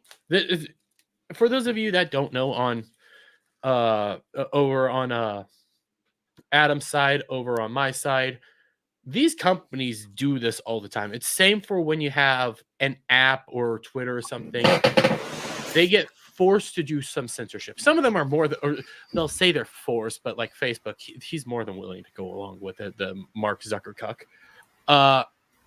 What they do is they have companies like Google, companies like Apple, companies like Sony do all this stuff and come out here saying, well, our standards are this, and if you want to be on our platform, you must adhere to our standards, or else nobody's ever going to see your stuff, or else nobody's going to do this, or else nobody's going to do that. And that's a problem. That's what a lot of these companies do. You have a bunch of these companies that do hold the power over how things get presented. And in this instance, they Shift Up thought it would be the best idea to go through Sony exclusively and not be on every platform. And hey, this is what happens. Well, actually, Sony kind of bought them out, to be perfectly fair. I definitely want to at least address the hard R part of it. Because this is really what brought it all down. Is, the fact that somebody called out the hard R, and that's clearly racist. Fucking, let's face it. We already know that to these people, they'll find racism in absolutely fucking everything. Everything is racist. Everything is racist according to me. But that being said, this controversy came out. If people, some people might be confused on exactly what the hard R really is. And this conversation went down. If y'all haven't seen this, give me a moment. Are you able to see it? I'm going to do a thing that way my audience can see the video as well. Okay. Here we go. They don't have to see it. Are they able to hear it? That's all that matters. Potatoes. It's just audio really best. This is a show called The Juan Show. Linus here. The hard R is not, in fact, going to be dropped. Just so you know, we're not going to get canceled. However, this man on the left here, I love this fuck one. something up. This man on the right, watch his expressions as this conversation goes down, because he is seeing his career ending right in front of his eyes as this conversation happens. So check this out. This is hilarious video. I mean, it's been kind of eye opening. I've just sort of randomly here and there picked up episodes of old shows that I hadn't watched in a long time from like the early 2000s, and just the casual the casual sort of gay humor, casual use of the hard R. Oh really? It's jarring. Oh really? Yeah, it's jarring now. And casual use of hard R. Yeah, absolutely. Like He's so okay, it was an episode of American Dad, and it was just like, it wasn't for shock value. It was just like used. Whoa. Right. Well, I mean, here's the thing, right? That was in 2003 or something, like 2002. Yeah. Like, I'm not gonna deny that. We all remember back in 2002, 2003 when the hard R would just be thrown around TV, right? I love this clip so much. It's so I dropped retarded. my fair share of hard R's back then, because we didn't even the term hard R didn't even exist. Okay, I apologize. Your audience should see this. But Yeah, that's why I haven't pulled up the guy's reaction. his reaction right there is great. Watch this. I dropped my fair share of hard R's back then, because we didn't even the term hard R didn't even exist. We didn't think about it, right? And it's funny because to me that doesn't feel like that long ago, but to my kids, Are you talking like N-word hard R? what? No, Okay, I'm pretty sure that's how people use that term. no, I think that's so. the N word. What are you guys talking about? He thought he was talking about retard. He eventually gets to that, but everyone in the room is like, "What in the fuck is he saying?" N-word hard R? What? No, Okay, I'm pretty sure that's how people use that term. no, What is it? that's What? the No. N word. What are you guys talking about? Am I mistaken? I think so. Yeah. Yes. Idiot. No, You are word? the one with the like for like mental disability. I'm pretty sure people use hard R in a very different way than you just used it. Oh, Oh. Hard R means ending. I love that response. Oh. Oh, I am an R word. I love this clip so much. Oh. I need this clip for my vid. I need this clip for StreamYards. It's so Oh, beautiful. I'll share it. I'll put it in both in the chat and for all you guys to see. The response is the best. Oh. Oh, but they managed to lean into this. Is actually their channel that they fucking they put this in here. They knew this went viral. This one clip is at 1.8 million views. Shit, I've seen this on Crowder. fucking all over. Wasn't this like last year when I this think was going on? I think they showed it on FNT as well. They've shown it a lot. I know they showed it on Side Scrollers because when the hard R thing was going down, everybody was like, "It means retard, right? It means retard because of this clip." Oh, I'm dropping the link in the chat, and I'll also put it in the private chat so you guys can have it as well. Here, let me grab that real quick. That way, Yeah. And I'll put over for the Rumblers as well. I see 17 of you watching over there. What is up, all you Rumblers? Oh, I'm sorry. I used the hard R. Sorry, all you Rumblers. Yeah, you Rumblers. You Rumblers. Kendra Trying Bronner to figure out says, how can "What I an get R-tard." how can I get Gal to be a hard R? I'm trying to figure out a joke there, but it ain't coming through. Yeah. Good Actually, luck. love me. I'll figure it out. Adam, I do need to head out. Go to bed. Yeah. Go to fucking bed. I'm getting there. Chat, I'm dropping that fun. link. This is so funny. Sorry, I was away for a bit, but y'all have a good night. All right, later, gal. Later, gal. Bye, chat. She's being Bye, a wimp gal. though, so. Oh, I Love smell you. bitch in here. Yep, smell like bitch. Oh, I She's already smell. gone. I was got to play this. Wait, why did it Oh. not play? What the fuck? Why It didn't did. I hear it? We heard it.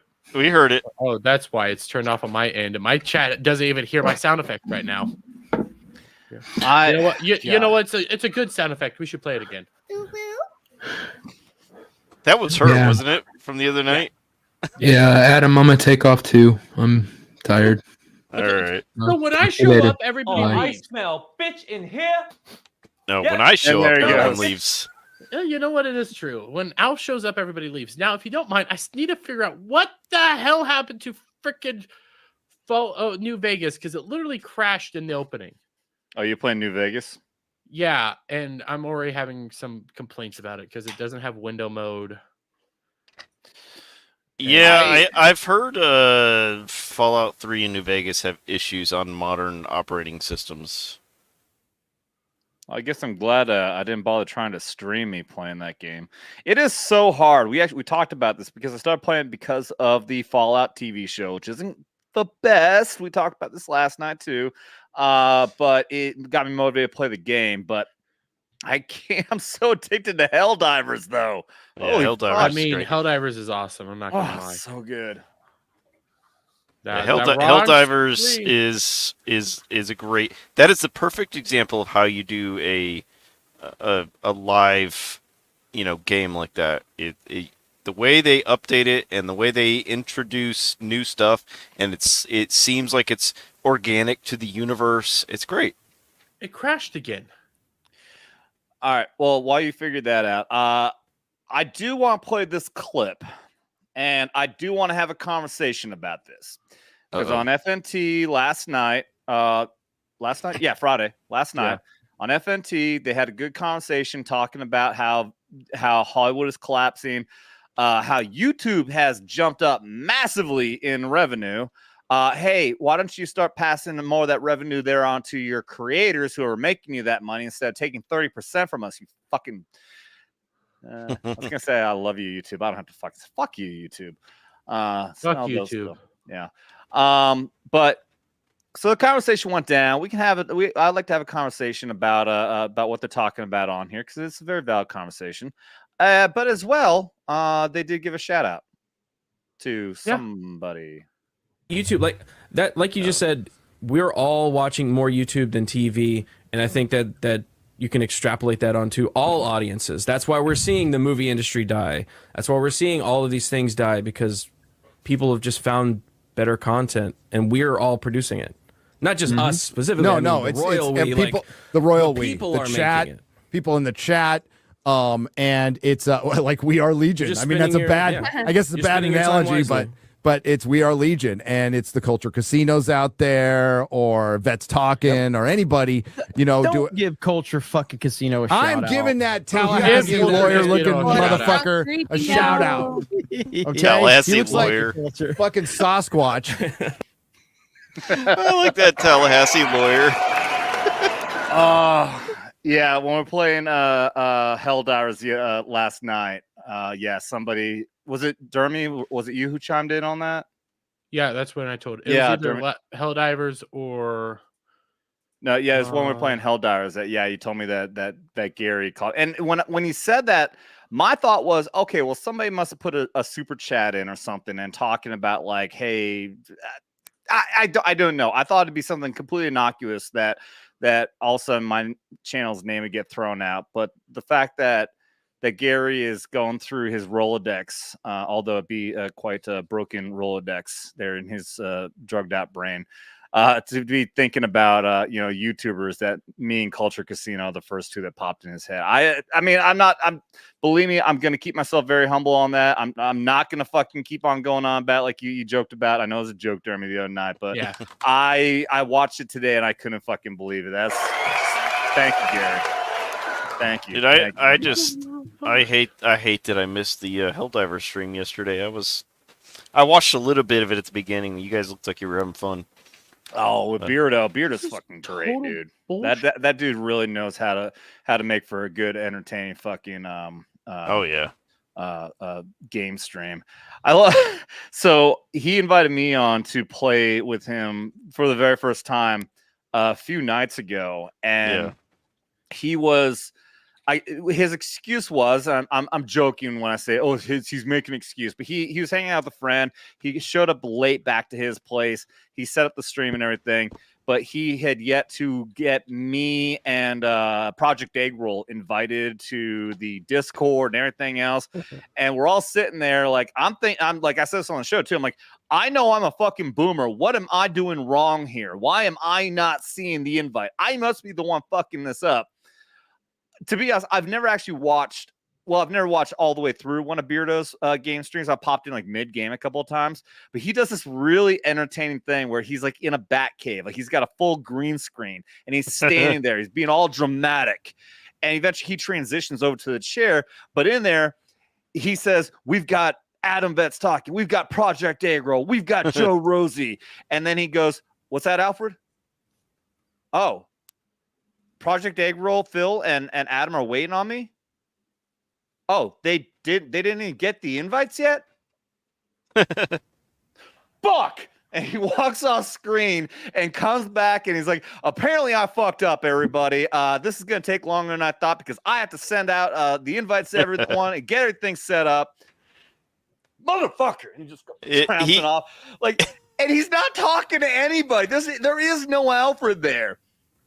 He was doing it purely for entertainment factor, and I'm saying like, he's a fucking genius. He also does like the longest intros for his game streams, where he'll talk to the audience for 40 minutes before he even starts playing. Yeah, dude, he knows what he's doing, man. He's fucking great with that. This is fucking weird. I can't play Fallout New Vegas. It literally just keeps crashing, and I can't find the solution. Dude, is your computer suck? Really fucking sucking earlier. Maybe it's just because you're streaming. Maybe your CPU's taking up too much memory or something. Well, he plays Helldivers. That's pretty. Yeah, I play Helldivers perfectly fine. Oh yeah. It has to be because it's an older model game. So there must be something in the files. Like I said, I've heard New Vegas and Fallout 3 have issues on modern systems. Motherfucker! I'm not even on a modern system. I'm just on my PC, so it should be fine. Well, that's what I'm saying. Modern PCs on a newer operating system. I've heard it has issues. That's just. God damn it! That means I have to play. That law saying here says, dude, when you think about the shit plot writing for Fallout 4, the Fallout show shit writing makes perfect sense. Good intro. That goes to good intro that goes to shit. Yes. The more you think about it. You know, Fallout 4's story wasn't as good as 3 in New Vegas, but I liked the updates they made to the graphics, the operating system, the updates, big update. The updates they made to the power armor, and that it wasn't just like armor; it was a suit that you got into. I thought that's what was awesome. Hey, we could always play multiplayer. I know it's not a popular game, but Fallout 76 is multiplayer. Up to 4 players in a group. Maybe. Maybe someday. I still definitely, I still would definitely want to get through Fallout 3 at Yeah. least. Which I'm still like right at the fucking beginning of that game. Yeah, I started streaming Fallout 76, and I was actually doing decent numbers. So I've got 2 movies that I really want to talk about. I've got a lot of different fucking trails lined up that we can talk about different shit. But I didn't even realize that the Joker trailer came out 11 days ago. I have not seen this trailer yet. Yeah, that's right. We were in Vegas. I have not seen this trailer yet. But we do have Deadpool and Wolverine trailer. I have seen that. It's fucking epic. Which one should we talk about? Oh, hold on real quick. Dermy in the Vets Talking Chat, Clinton House says, set compatibility on the .exe to XP. Just what? Look in the Vets Talking Chat, Clinton House. I heard everything you just said. It's just... All right, go ahead, Adam. Mummy Resurrection too? Dwayne Johnson? What? Is that fake? Is that a fake trailer? Screen trailers. That can't be real. What?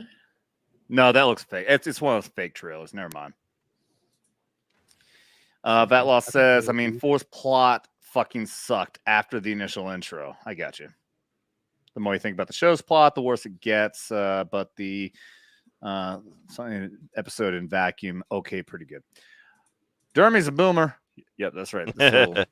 Wait, I don't have what? This is fucking bullshit. I don't even have the compatibility thing. Computer. Oh, I didn't. Computer's gay. No, it's because it's Windows 11. I've heard people have problems with Windows 11. Like everything's, I did. Clinton House says right click on the exe file, Fallout 3, go to Properties, Compatibility tab, and set to XP.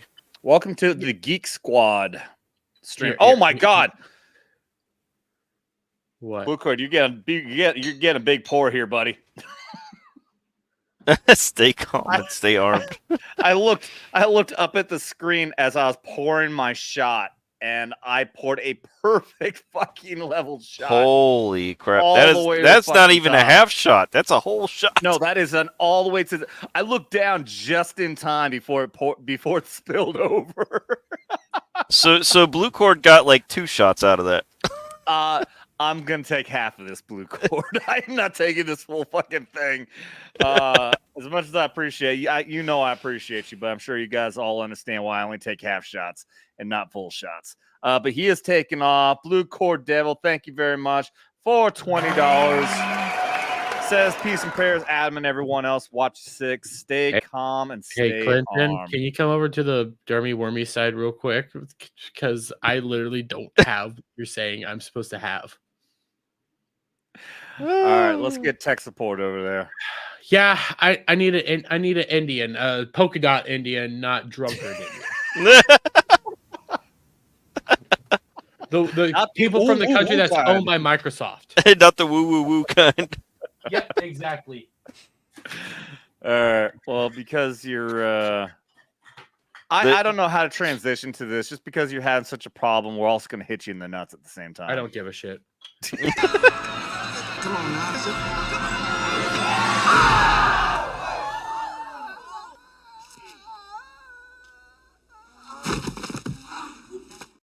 Holy shit. Thank you very much. And as that was happening, Vatlaw popped in with another 20 to complete go ahead and finish it off. Finish it. I can finish. I'll do the entire. Oh my God. I hate taking full shots now. I'm so used to half shots. I might gag a little bit. I don't know why. It says for $20, take the other half. Parentheses. YouTube won't let me call you female Shannon. Seal Hunter. No, it's not there. Bitch in here. I'm muting. Let's just face it, Adam. You take half shots because your audience hates you. Yes, we'll go with that. They like to punish you.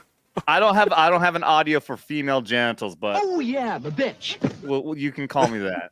How about that? All right. That calls for another video. Yeah, I'm gonna go ahead and play both these. So just let's dunk on Dermy at the same time. Okay. Oh, we got the Jimmy. He we was got in the his nice bag Jimmy here. between the legs. Here we has go. the pull up, shut down, smack down. This is no video. Thank you, Vatlaw and Blue Core Devil at the same time. Full shot. Oh. You didn't gag. It burns. That's a lot.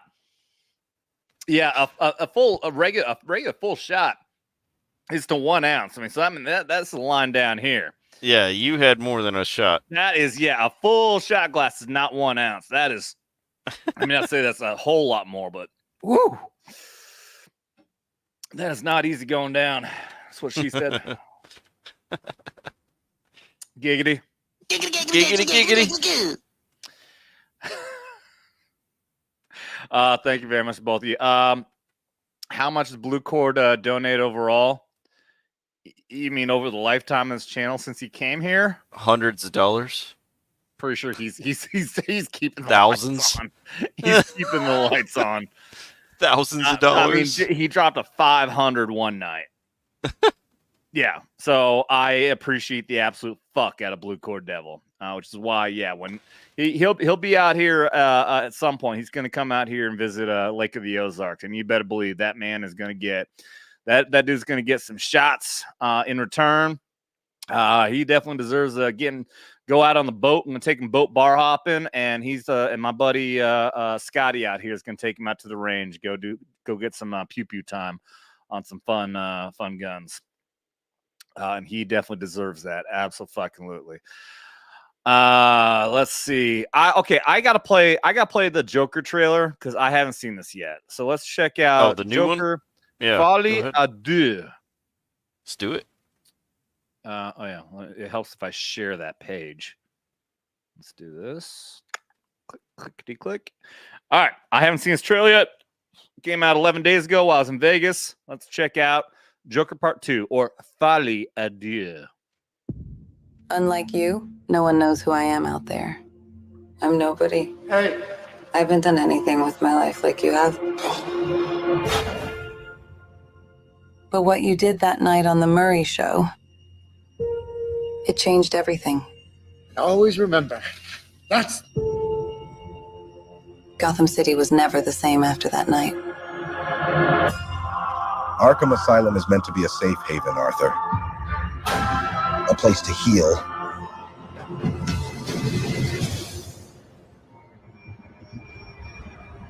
Hey, Fleck, you got a joke for us today? Let me ask you, what are you here for? So I do know I've already heard this controversy. She's supposed to be his therapist, but instead she's a patient in the asylum with him. I'm not like one of those purists. I mean, okay, I'm gonna sound stupid because I can be a purist, I guess. It really depends if you're really big on the source material. I'm not. I know the source material was the cartoon show. That's where she first came in. But no matter what, you've always known she was his therapist. So why now are they all of a sudden changing to she's an inmate with him in the insane asylum? Yes, Duke Devil. Yeah, she's a patient, not his therapist. So there's some scenes I saw where she looked like she was a patient, and right there. Yeah. She's in the insane asylum with him, but she's not a doctor. I mean, maybe they're taking a different twist on it, but my thing is like I'm not big on musicals, and when I heard they were making it a musical, that a little annoyed me. But I mean, we can get into that. I mean, yeah. However, if they take it from the perspective that she's as crazy as he is, and everything she's seeing as a musical is just in her own mind, I could see that. That. You know, that's got to be what it is. You know, I never even thought about that. We'll talk about it after. I've got some points I want to make on the whole everyone ripping on about it being a musical thing. But yeah, let's watch this and we'll talk about it. Ask you, what are you here for?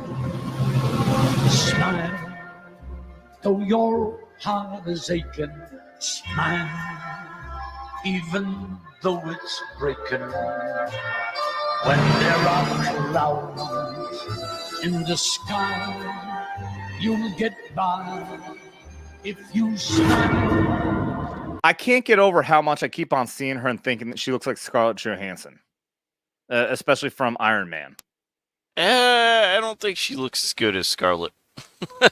Well, I mean, in a lot of the shots, I keep on thinking of Scarlett Yeah. Johansson in Iron Man when she's still playing the assistant, you know, with like the button-up shirt and all that. Yeah, I guess, but you know, I don't think she looks as good as Scarlett. Scarlett's pretty fucking hot. Oh, I'm not comparing her. I'm not comparing hotness. Scarlett Johansson. Oh, okay. Smoking hot. No, the Lady Gaga is pretty fucking weird looking, but my point is, they look like maybe they're trying to make her look maybe like her. I don't know. Through your fear and sorrow, smile. Let's get out of here. Tomorrow, Tell us, what's changed, Arthur? I'll tell you what's changed. We're not alone anymore. We use music to make us whole, to balance the fractures within ourselves. That is why. Well, let me ask. Hey, real quick. Let me ask this. Maybe she starts out as a doctor and ends up getting seduced by him and ends up going crazy and ends up in Arkham with him. That could be. Because at one point, one of the scenes, they show her with a bunch of gold necklaces on, which means that she may have not been a patient at that time. She was the professor or doctor, and she ends up in there with him because of... I'm watching Dermy. Because he, like, turns her, and she ends up crazy with him. Yeah, I can see that as a possibility, too. Is going to change our way of looking at things. Is going to change our way of looking. Okay, interesting. So they're going to bring back the... so remember, we were all still debating in that last movie. I know this is bad. We should play the trail all the way through and then go back. But, we weren't even sure if, like, everything that went down, like, with the Waynes... Bruce's parents got killed in that alleyway during the riots. This is pretty much confirming that really did happen. Yeah. And if I'm not mistaken, that looks like the same house they used in the Batman movies from the 2000s. Really? Yeah. The one, it was burnt down, right? Yeah, before it burnt down, but these could be like before that, But yeah, you're talking about the DCEU. Well, not the DCU, the ones with the Batman that was always like, I am Batman. Yeah. Oh, what's his name? I can't think of the actor. No idea. I mean, I really doubt. Batman Begins. Really doubt. Yeah, I really doubt. Christopher Nolan movies. Yeah, I really doubt they can try to tie it in with the Christopher Nolan movies. Probably not. But it looks like they used the same house, though. Looking at things.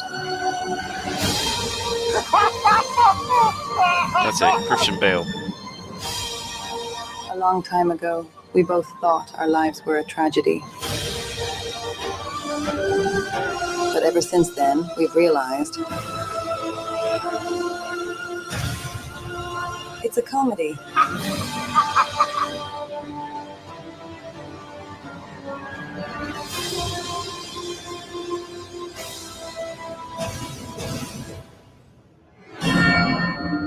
You just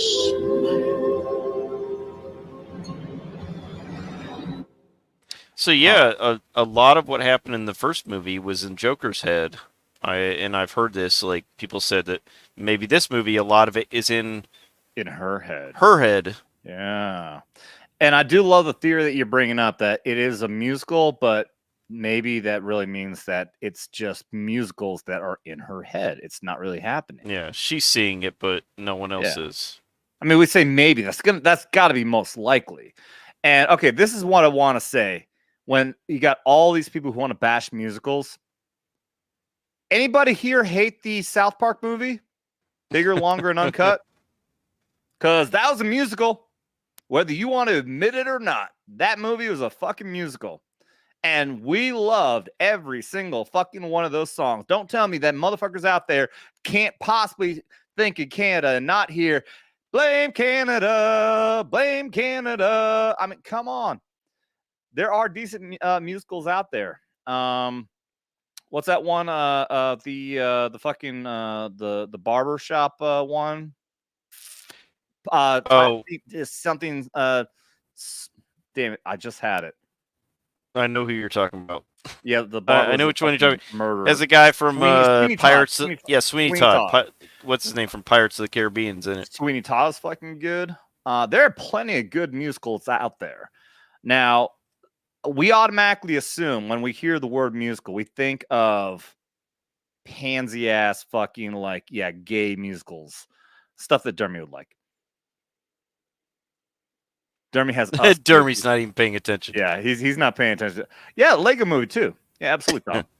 Lego movie. Yeah, I enjoyed the Lego movie. That was a great movie. Yeah, I did too.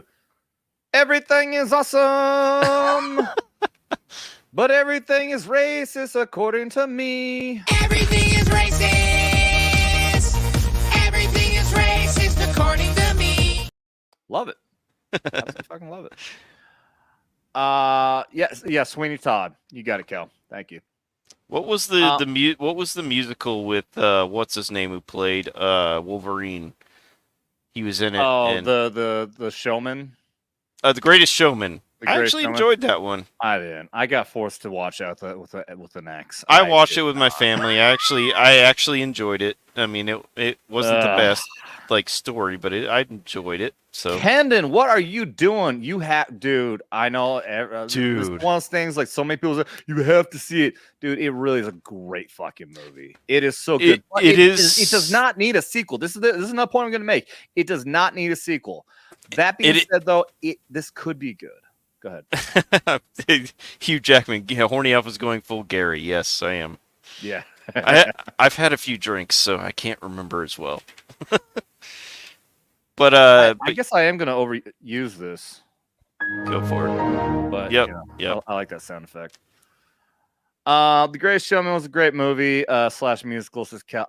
I don't. Maybe it was because my girlfriend at the time forced me to watch it. I'm like, I don't want to watch a fucking musical.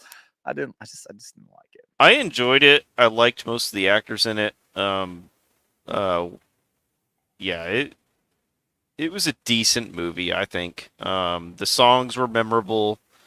You know, everyone was singing those songs. It was on the radio, for goodness sake, for like a year. Oh, yeah. After that movie came out. A lot of songs in South Park. BLU is based on Oklahoma. BLU. Bigger something uncut. Is that an acronym for one of the songs from? That's the movie. South Park. South Park. Bigger, longer, and uncut. Yeah. Okay. All right. I've never seen that as an. It's based on Oklahoma, the musical, not the state. You Philistines. Okay, so it's actually based on a fucking play called Oklahoma. I've never heard of that. Well, it's a musical play. Oklahoma. I had no Oklahoma, where the winds come, across the plains. Oh, yeah. Okay, I know that one song. It's from the musical. Yeah. I got you. Yeah, Hugh Jackman did do Les Miserables. One of his favorite movies, says Kendon B. I mean, to each their own. But that is my point, though. Is not all musicals are bad. It's just we have this stigma, especially as guys. When we hear musical, that means it's going to be some lame fucking stupid shit, and I hate musicals. I am always going to go back to South Park, bigger, longer, and uncut, and say not all musicals are bad, okay? So this could be good. I think that trailer, it looks very intriguing, but just like the first Joker movie, extremely separated from source material, from anything else. It is a completely different type of Joker. Not based very loosely based at all on anything that we've ever read before. So this also with the Harley Quinn thing, very, very loosely based on what we know about Harley Quinn and everything else. But that being said, it looks like it could be good. Just like the first Joker movie turned out to be very good, so could this. The greatest part about the original Joker movie was it was basically the story of a guy slowly losing his mind. And it was like no one was expecting a Joker story. And when it came out, it's like, okay, I'll watch it. But it's like, holy crap, this story is amazing. This guy's just completely losing his mind. And no one asked for a origin story for Joker.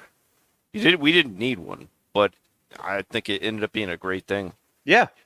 I think that a lot of people didn't like the aspect of that completely with the first Joker movie, that they were put in origin story, because one of the things that was so intriguing about the Joker character and all of its different iterations was the fact that it was a complete and utter mystery. We don't know where he came from. We don't know what his background is. We didn't know what his fucking name was. When they did the Christopher Nolan's version of him with the dude who ended up dying, one of the best Jokers of all time, even he I'll check it out. changing his background story. Oh, Dermy's back. What's up, Dermy? Fuck Fallout New Vegas. It's not working for you? No. We've been watching you talking with your audience. Yeah, Heath I Ledger, gave you guys some content. I was angry. I've been furious. I've done everything Clinton told me to do. Nothing worked.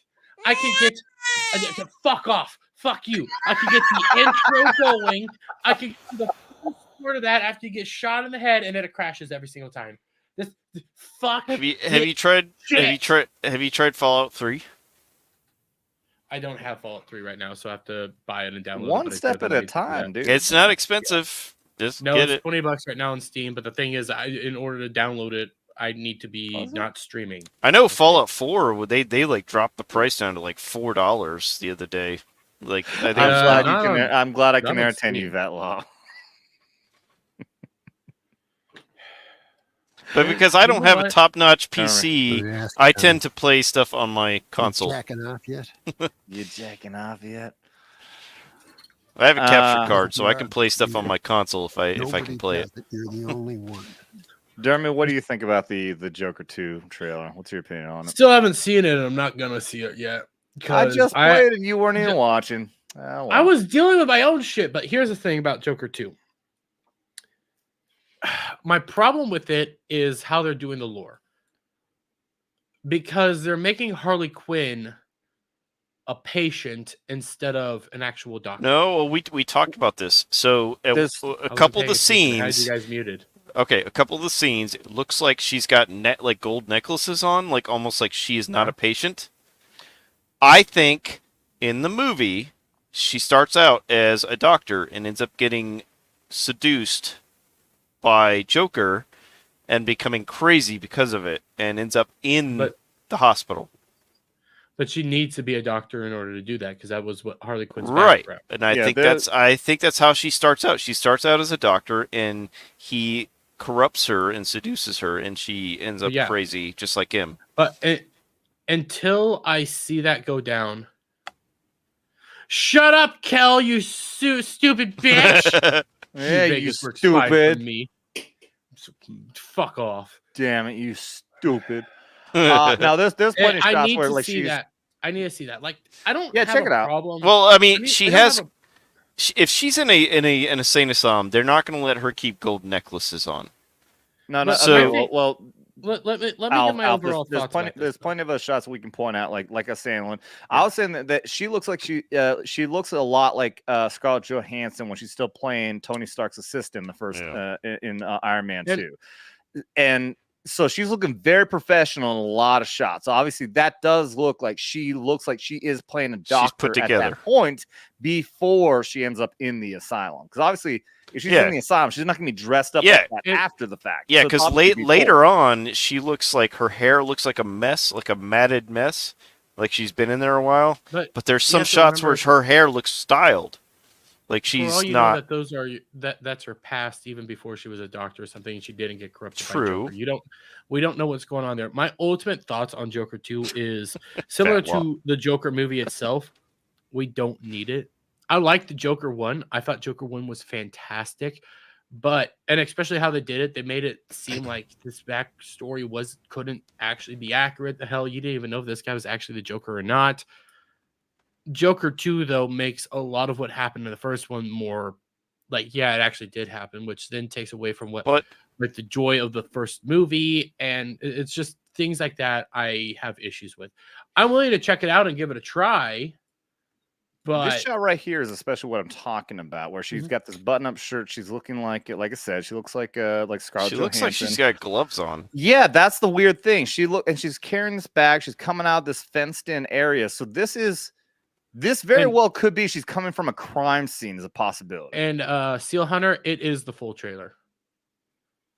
That's what this one is. It's not a teaser. Yeah, she's got gloves on. Yeah, and right there she's taking them off. So, okay, here's a crazy scene with cum all over her Part face. of the problem with the whole how we're breaking this down is, yeah, it looks good, but you don't know the timeline, so you're gonna have to wait till you see the movie itself to figure out what's but you're saying you're at least going to give it a shot. It's not like I'll give it a Marvel, shot. where Marvel is just a disaster.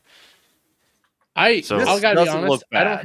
I don't have high hopes for this movie, and my reasoning for it is, I get why they're doing the whole musical aspect, because crazy people do crazy shit. I don't see the purpose. I don't see why we need to be doing this. Because money. That is what it is. Because money. But if it ends up being a good product, we can't complain. And I'm going to give it a chance. Hey, even the Fallout show, I gave it a shot. I don't hate it. I just think it's mid. And I'm telling people that. I'm not even like steering people away from watching. It's like, if you want to watch it, go watch it. I don't care. Exactly. So. Exactly. In any case, we can theorize all day long about what's going to happen there. But one thing that I am extremely confident is going to be very fucking good is Deadpool. Doctor Who will be shit. Well, that's Deadpool. That's already been shit for a long time. But Deadpool and Wolverine, I think, looks fucking amazing. I'm going to assume you guys have already seen this trailer. It came out last week. I've listened to it. I haven't seen it yet. Oh, you haven't seen it? No. Oh, it's good. So good. It looks good. All right, I'm going to play this. I told you, you're not welcome here. You're not welcome. Let me do something. Now get the fuck out of my bar. Just give me one more drink and then I'll leave. Hi, Peanut. I'm gonna need you to come with me right now. Lady, I'm not interested. All right, well, the tick, so upsy daisy. Oh, whiskey dick of the claws. It's quite common. Want this? Whiskey dick of the claws. That's great. It's actually kind of funny. Is this the same bar in Canada from when we first saw him? In the first X-Men? I don't think it is the same bar in Canada, but it might be the same bar from Days of Future Past? I think it's not Days of Future Past. Actually, First Class. It actually looks like the same bar that Tony Stark was in when he went in to talk. No, it doesn't. It's not going to be that bar. I think it's going to be. It looks like it. I don't think it's that bar. I think it's going to be. It was in the cutscene. It was after like Hulk or something. Yeah, no, they didn't actually do anything with. Definitely. But I think this is the bar from First Class, because if you remember in X-Men First Class, you end up having, what's his fucking name? Charles Xavier and Magneto go up to Wolverine saying, "Hey, we're recruiting a bunch of people," and he just says, "Fuck off." Yep. Yeah. Yeah, that's very quickly. Venom Blade says it's the Deadpool bar. That is definitely not the Deadpool bar. No, it's definitely this is in Canada. That's a Canadian bar. Flag here. The reason that I really feel like this might be from the first X-Men movie is this pole right here, because if I remember right, what was it? I think somebody gets thrown up against this pole when he threatens them. I haven't seen the first X-Men movie in a long time, so I can't verify. I'm telling you, I'm gonna look back. I'm gonna research this. I think it's a good possibility this could be that same bar from the very first X-Men movie. The success of this movie depends entirely on the writing, and what I hear is it's Ryan Reynolds and one of his trusted writers from previous. Trailer first. Go ahead. We'll have to watch the trailer, but to answer Alf's thing, it's basically all the writers for the last two movies. So yeah, which is good. It's a good thing. Yeah. Oh. Whiskey dick of the claws. It's quite common in Wolverines over 40. You don't want this. Unless you want to take a deep breath through your fucking forehead, I suggest you reconsider. That looks okay. I like how he leaned in and smiled. but it's such a depressing smile. This is so emotional right here. This is the okay. You can interpret this a couple different ways because one, he knows that unless that's an adamantium bullet, it's not going to go through his skull. But at the same time, look at the sadness in his eyes. He wants to die. So my question is this the same Wolverine from the Fox universe, or is this a different multiverse? No, this is the Wolverine from the Fox universe. My understanding about I heard it is at Wolverine because this is taking place after Days of Future Past and just before Logan. That's when this is all going down. So he has to deal with some of the ramifications. I don't think that's a sad face. I think that's come at me, bro. Dermy, well, watch the rest of it. You'll see. It's that. But he's suffered some trauma. I know that through this at all. Dermy, this is a please let me die look. This is trust me. You'll see. You'll figure that out when you watch the rest of the show. Hey, and what's up, Shy? Yes, we reviewed the Tom McDonald song at the beginning. Please do go back and you can check that out. Amazing fucking song. Okay, I mean the debate. I heard somebody else. I'll be right back. Okay. I heard somebody else saying, like, okay, we can debate on which Wolverine this is, but nonetheless, trust me, this look right here is please let me die. And you'll see why.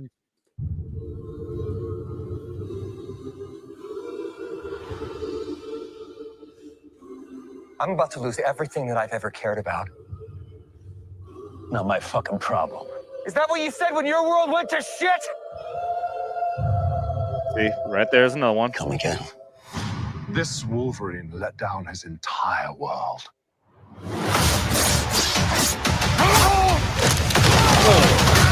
Oh, yeah. Want to talk about what's haunting you, or should we wait for a third act flashback? Go fuck yourself.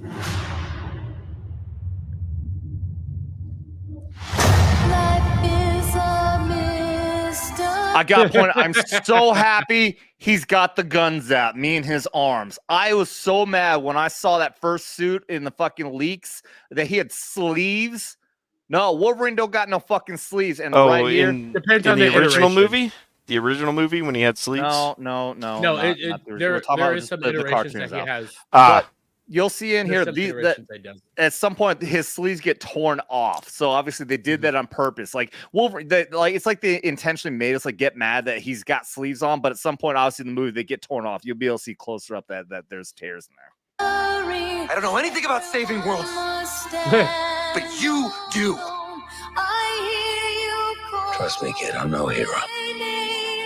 It's very hard for me to take Deadpool seriously. So I mean, you're not supposed to take him serious. However, we have seen plenty of the scenes where you get the emotional trauma that Deadpool starts with different guns too. He started off with black guns, and then he's got gold guns in this scene. So something happens.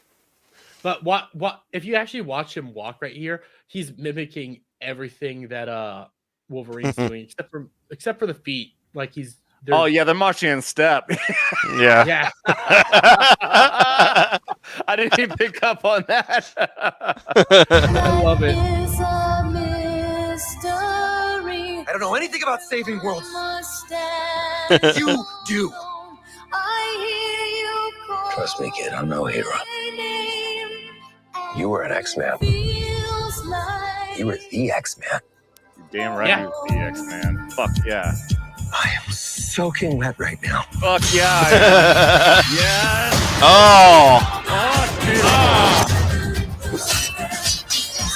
Xavier's sister with the Donner problem with. You're gonna get copyright struck. No, we might not. They'll demonetize the show. Guess what? I don't monetize my live stream. Okay, there you go. I always unlist Saturday, so. They got they got the Ant-Man suit, the giant Ant-Man. Ant-Man's skull. I kind of like that. They got the skull too. Big slow motion action sequence. Who knows if you live or die? Let's fucking go. Yeah. Let's fucking go.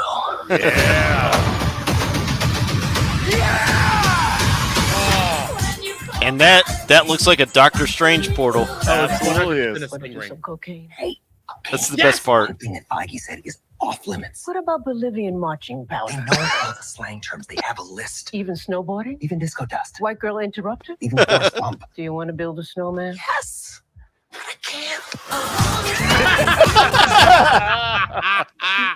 That's the Let best it part. fucking go. That is the best part of that is- video.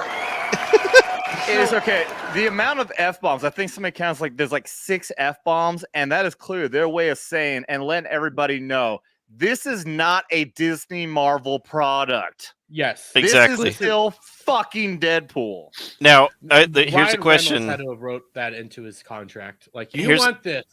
Here's a question I got to bring up. Wait, okay, wait, hold on. Sorry. What are you saying, Dermy? I was gonna say, I believe Ryan Reynolds firmly actually put this into his contract when he was making everything. I firmly believe that he decided that in this instance, you need to let me have full control. Oh yeah, I need to have this control if you want this movie. We'll play by some of your rules here or there, not all your rules, but this is my character first and foremost. And Ryan Reynolds carries weight in Hollywood. He actually does have, absolutely. when it comes to actors, he has power and pull. Like, this movie's being made for really cheap. And then on top of that, like, a lot of these actors have just come in and said, yeah, we'll work with you. We'll do this. It's kind of like Adam Sandler. Adam Sandler makes a lot of movies with his friends. Ryan Reynolds makes a lot of movies with his friends. He and Hugh Jackman are best friends. All these people actually do like each other. So they're coming in here and helping him out for his last, I don't think it's his official last outing, but I think this is like his last Deadpool, and he's not going to make another one. Let's let Ryan Reynolds run the MCU from here on out. Oh, please. Well, absolutely. One of the upsides to this is similar to like, I just had his name. Fuck. Guy who's doing Warhammer right now. Henry Cavill. Henry Cavill loves Warhammer, and that's why when it comes to the Warhammer series, I think I think they wrote his contract very well, so that he does have full control. Ryan Reynolds loves Deadpool. Deadpool is his favorite comic book character, and he's doing his hardest to actually do this one right, because he was pissed with X-Men Wolverine. He hated that movie. But not As just we all did. Not just Deadpool. I think Ryan Reynolds respects the whole Marvel universe. He just prefers Deadpool. But I think if you were to give him creative control, he would do the right thing. I mean, the guy knows what he's doing, and just like Vatlaw says, you could say this movie is, sunglasses on, a hard R. Oh yeah, because it's a hard reset of the Fox universe. Well, I mean, good lord. I mean, it's not a hard reset by any means, because I mean, Deadpool in general has been a hard reset. But if he's bringing this into the MCU, this is what we want. Unfortunately, this will be the only shit.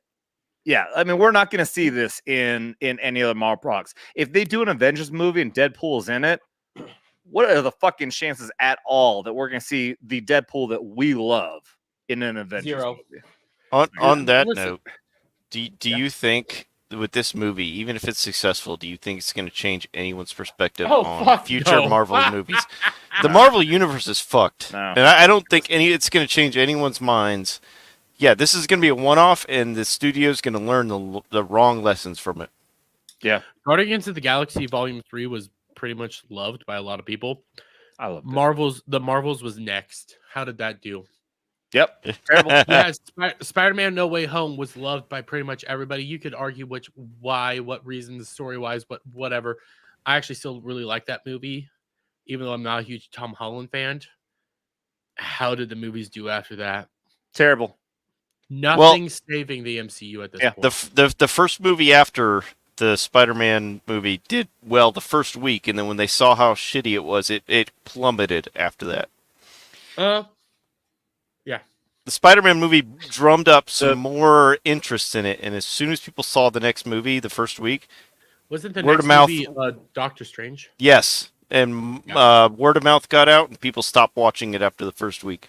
And to Dermy's point is that they can see what works and they see what doesn't. 75% does not. That's a fucking fair number for them. It's higher than that. They keep on seeing the shit that works, and they still continue to push the shit that doesn't.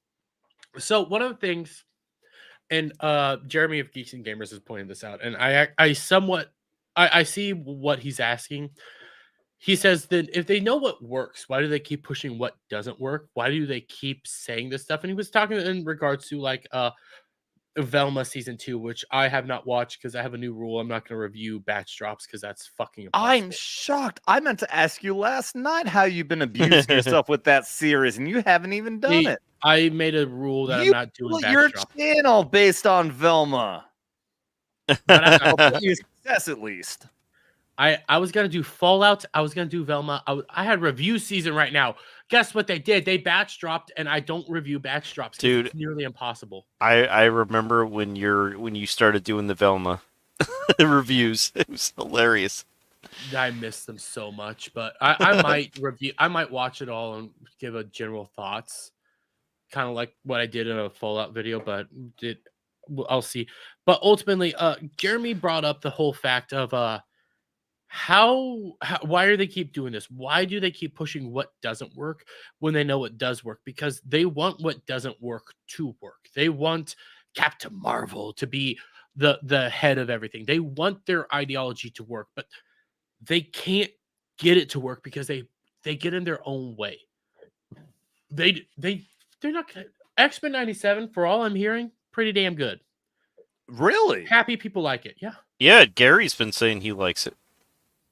I am legitimately shocked. I assume that with all the fucking woke shit, I mean, we've debated already about like what is woke and what isn't. When you make all the changes they did, that show looks like it's gonna be woke as fuck. Yeah, which tends to mean they're focused more on their agenda rather than putting out a good product. And you're telling me it's actually a good show. I've been hearing people say that it's relatively good, and they're liking it. Now, Gary didn't finish it, but he said he's liked it so far. Yeah, and Yellow Flash loves it. Yeah, Bug saying that he likes it. But one of the big things, they know what works. They choose not to do what works because they want their stuff to work. The thing is, they could make their stuff work. They just don't know how to make their stuff work. A good example of this, and this is going more to video games, we recently had from Sweet Baby Inc. the Adventures of something like Zao is what it's called. Brand new IP by Sweet Baby Inc. A lot of people were there from Sweet Baby Inc. The director actually works on a French company that translates to Sweet Baby Inc. The brand new IP, I don't have a problem with it. Do your brand new IPs, but guess what? Nobody cares, and it maxed out at 285 player base on Steam and not going anywhere. Not going up. It's actually going down. You can go on freaking Twitter and you can see people talk about it all day and night. Nobody's playing it. Nobody's doing anything. So when they do a new IP, they can't do it right. They can't get people interested. So that's why they have to commandeer good IPs. And then they try to push their shit through good IPs, and people start rejecting it because they don't know how to make good characters. So it's a Tolkien quote: "Evil can't create; they can only corrupt." Yeah. No, that's absolutely. Thank you. That's a perfect fucking quote. Also, great quote coming from Mozambon for $5. Says, "Hail, love y'all. Here's some money for the inevitable copyright hit on Like a Prayer. Love all you grunts." Thank you very much. We love you too. Thank you very much. Steel Hunter's telling me in my chat to review Velma season 2.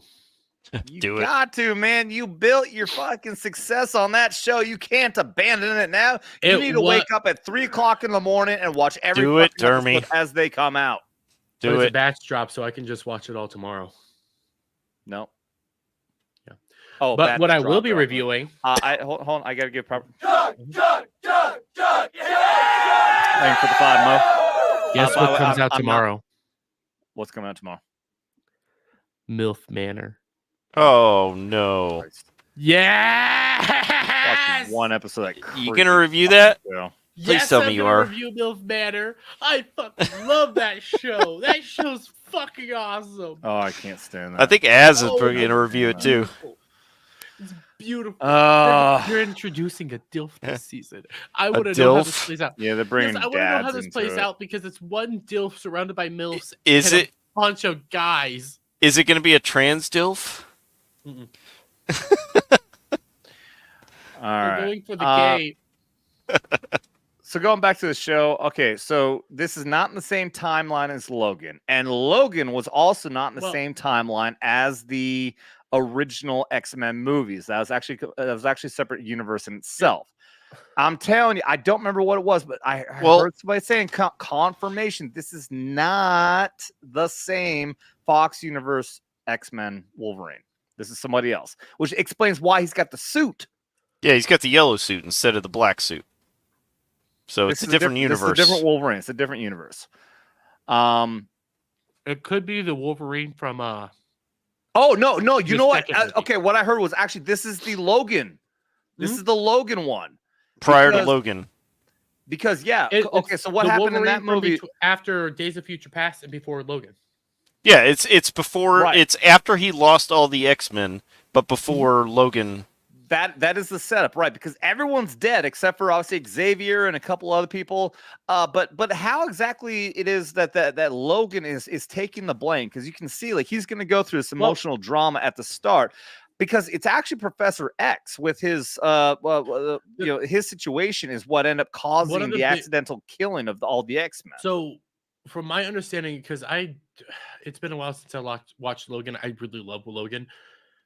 Even in that movie, Wolverine was taking some of the blame. It wasn't just Xavier that was, because Logan was the only one that could stop Xavier from going down this path, and he wasn't there at the time. They never explained exactly what happened in the no, they did. They did. Not word for word. They just said something happened.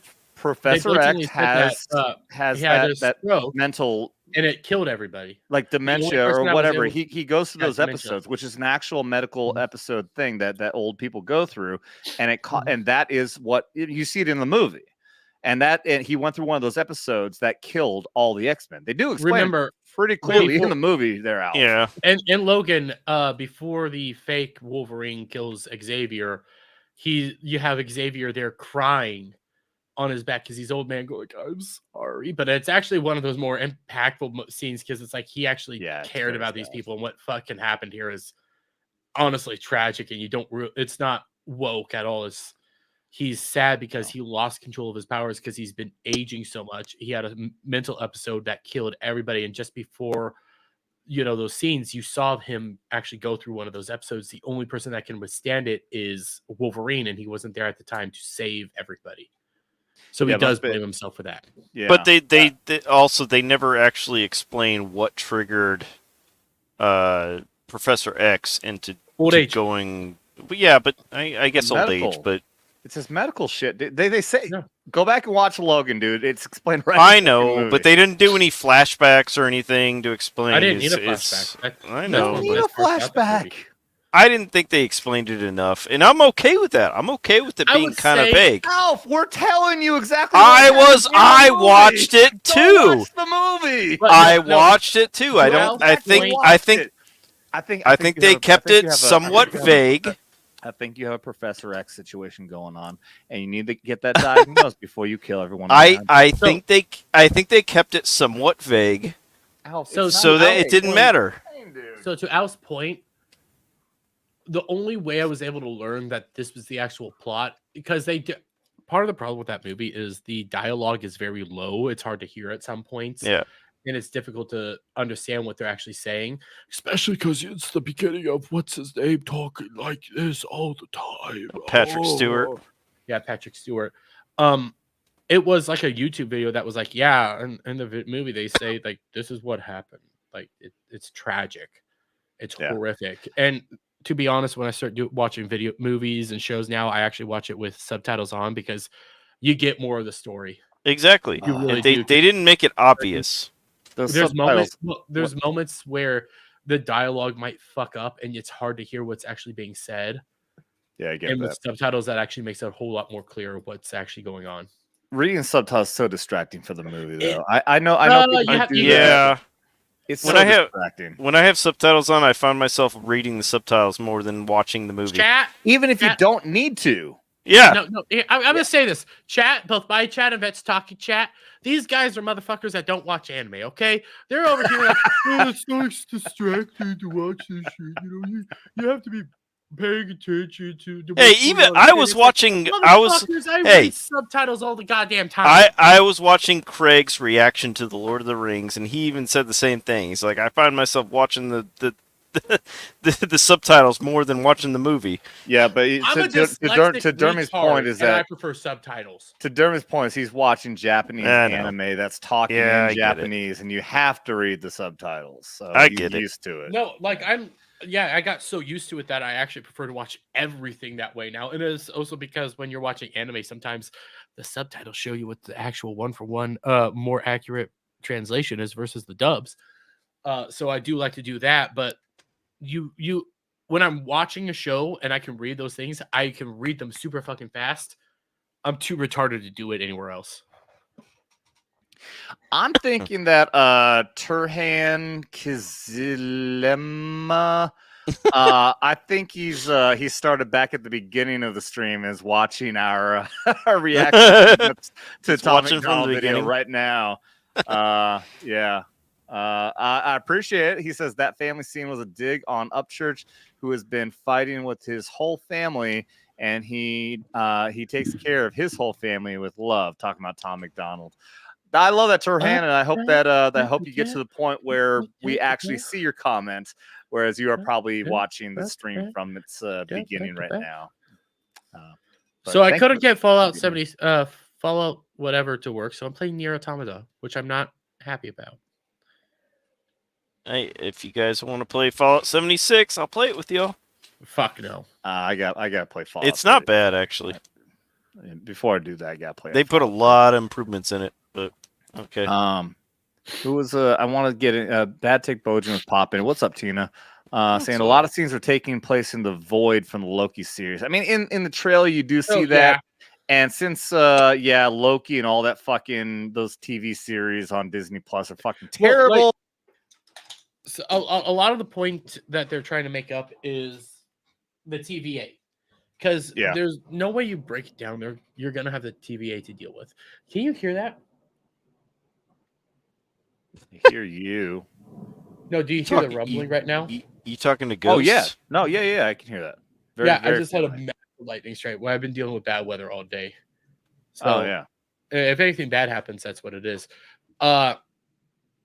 They have to use the TVA to get Deadpool in here and get all this stuff going on because of how the TVA is set up.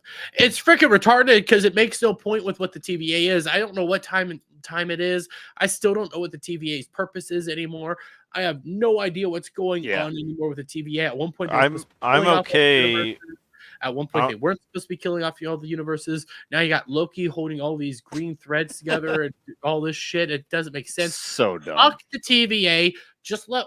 And the reason I love this movie and when I want to see this movie is I see Wolverine and Deadpool killing TVA members. And it's like, you know what? Fuck it. Kill Exactly. I'm okay with them killing the TVA. I'll bet anything they're gonna just have the TVA there. They're gonna do the tribunals and all that shit, and they are gonna ignore everything that happened in the Loki series. There's not gonna be any continuity from that whatsoever. I think a big story point is gonna be they bring. I just had his name. Deadpool into the whole universe, and they want Deadpool to kill everything. I think that's the story. Could be.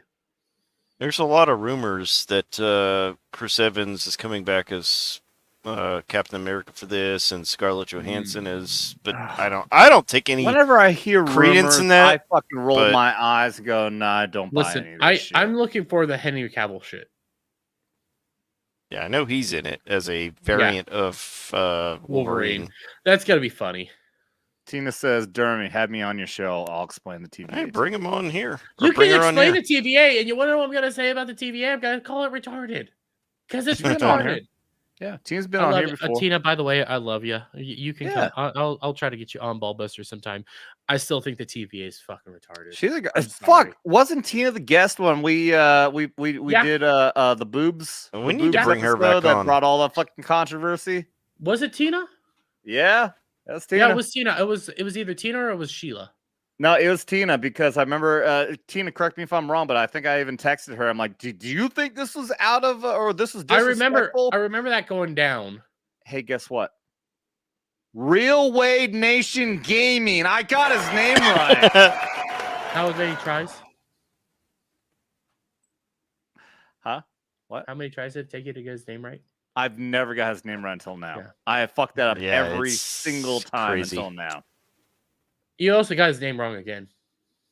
Real Wade Nation Gaming. Live. Oh, fuck off. But no, Dermy never loved the Fallout show. I just had to drop that. You know what? I'm gonna say, shit, that was the wrong one. You got me at that one. Are you a homosexual?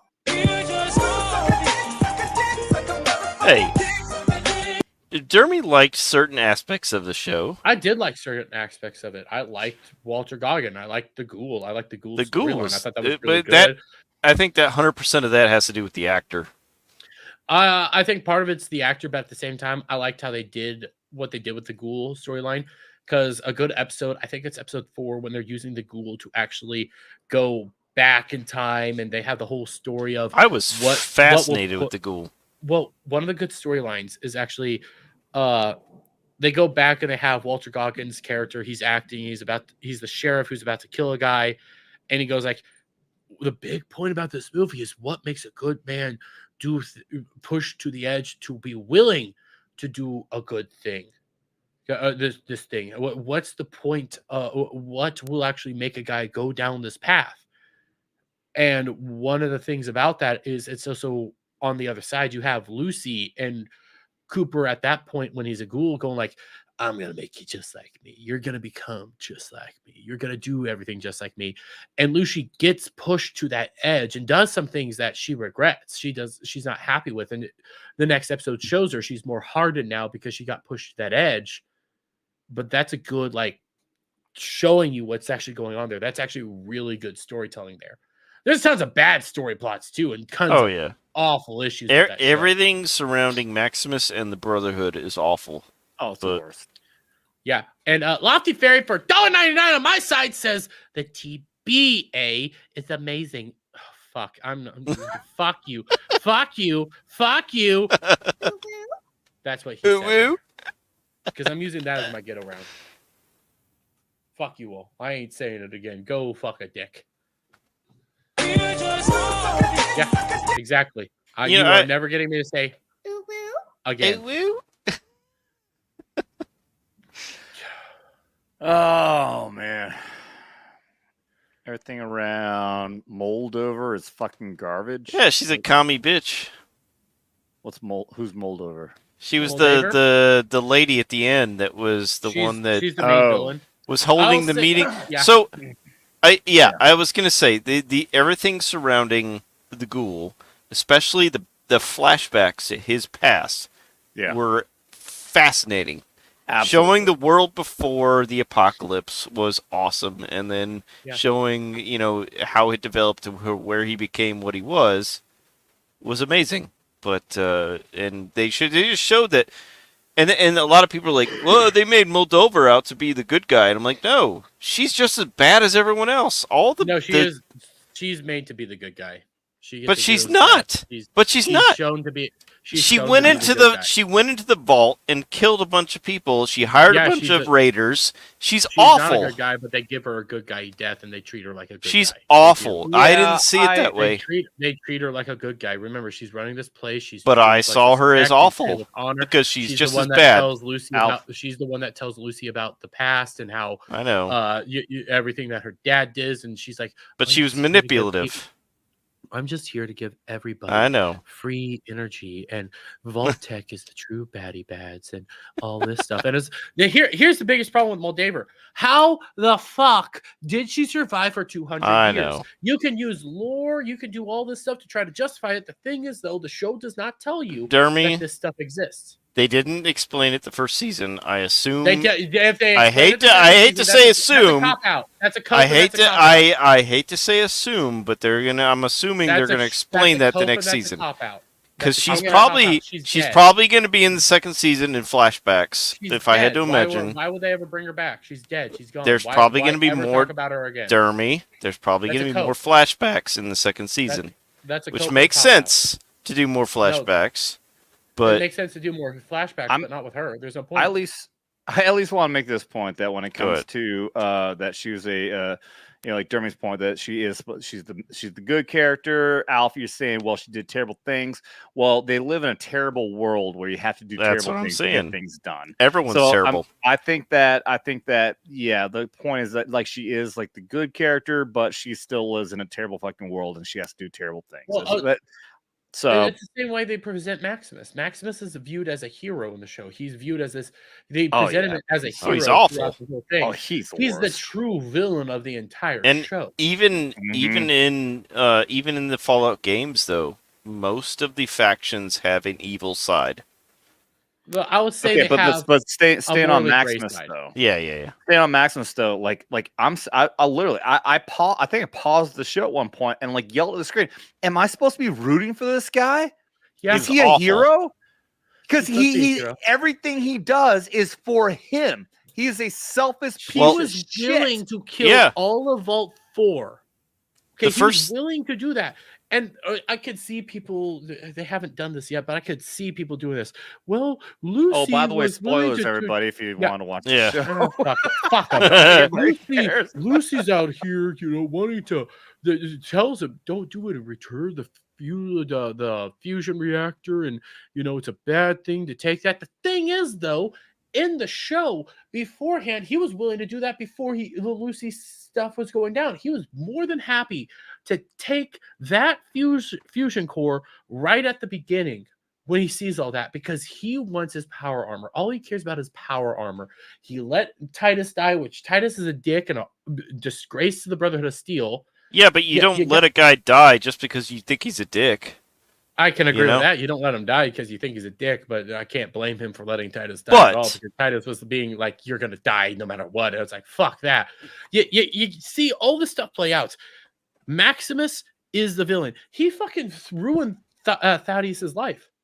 He ruined everything to do with Thaddeus. Thaddeus was this good guy that wanted to be a knight, was loyal to the Brotherhood and everything. And when he finds out that Maximus is let his knight die, he was like, I have to do this. I have to do what is right here. Maximus crushes his foot. Oh, yeah. And then because of that, he becomes a fucking ghoul. I don't think he's a ghoul. I think he might be a super mutant, or becoming a super mutant, because if he's a ghoul, he should be falling apart right now. And there's ghoul, you need radiation. I don't see that going down, but whatever. Yeah, everything Maximus did, between the first thing that set me off was when he got pissed off when someone else got the Squire before him. He threw a fucking fit over it. Then when he ended up in the Squire spot over the other person, the other them, when he got that spot, and then he let his knight die just because he thought he was a dick. So you don't just because someone's a dick, you don't let him die. So because he never. I watched that scene several times. The knight never threatened him to. No, he did not. He just said, "Hey, if you let me die, they're gonna kill you because of this." No, he was threatening him and saying, I no disagree. matter what, you're gonna either die. way.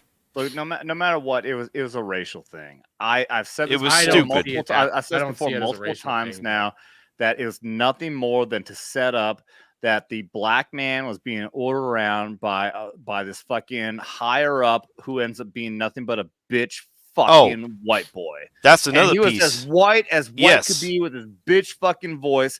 I wish to God I was streaming a fucking watch along when I was watching, because I called it immediately, and I was so fucking right. It was a racial fucking bullshit to have the black man being put down by a white boy, and the fucking big guy in charge has turned out to be a bitch that he was able to fucking kill, to let him die, and they wanted all the audience to go, yay, social justice.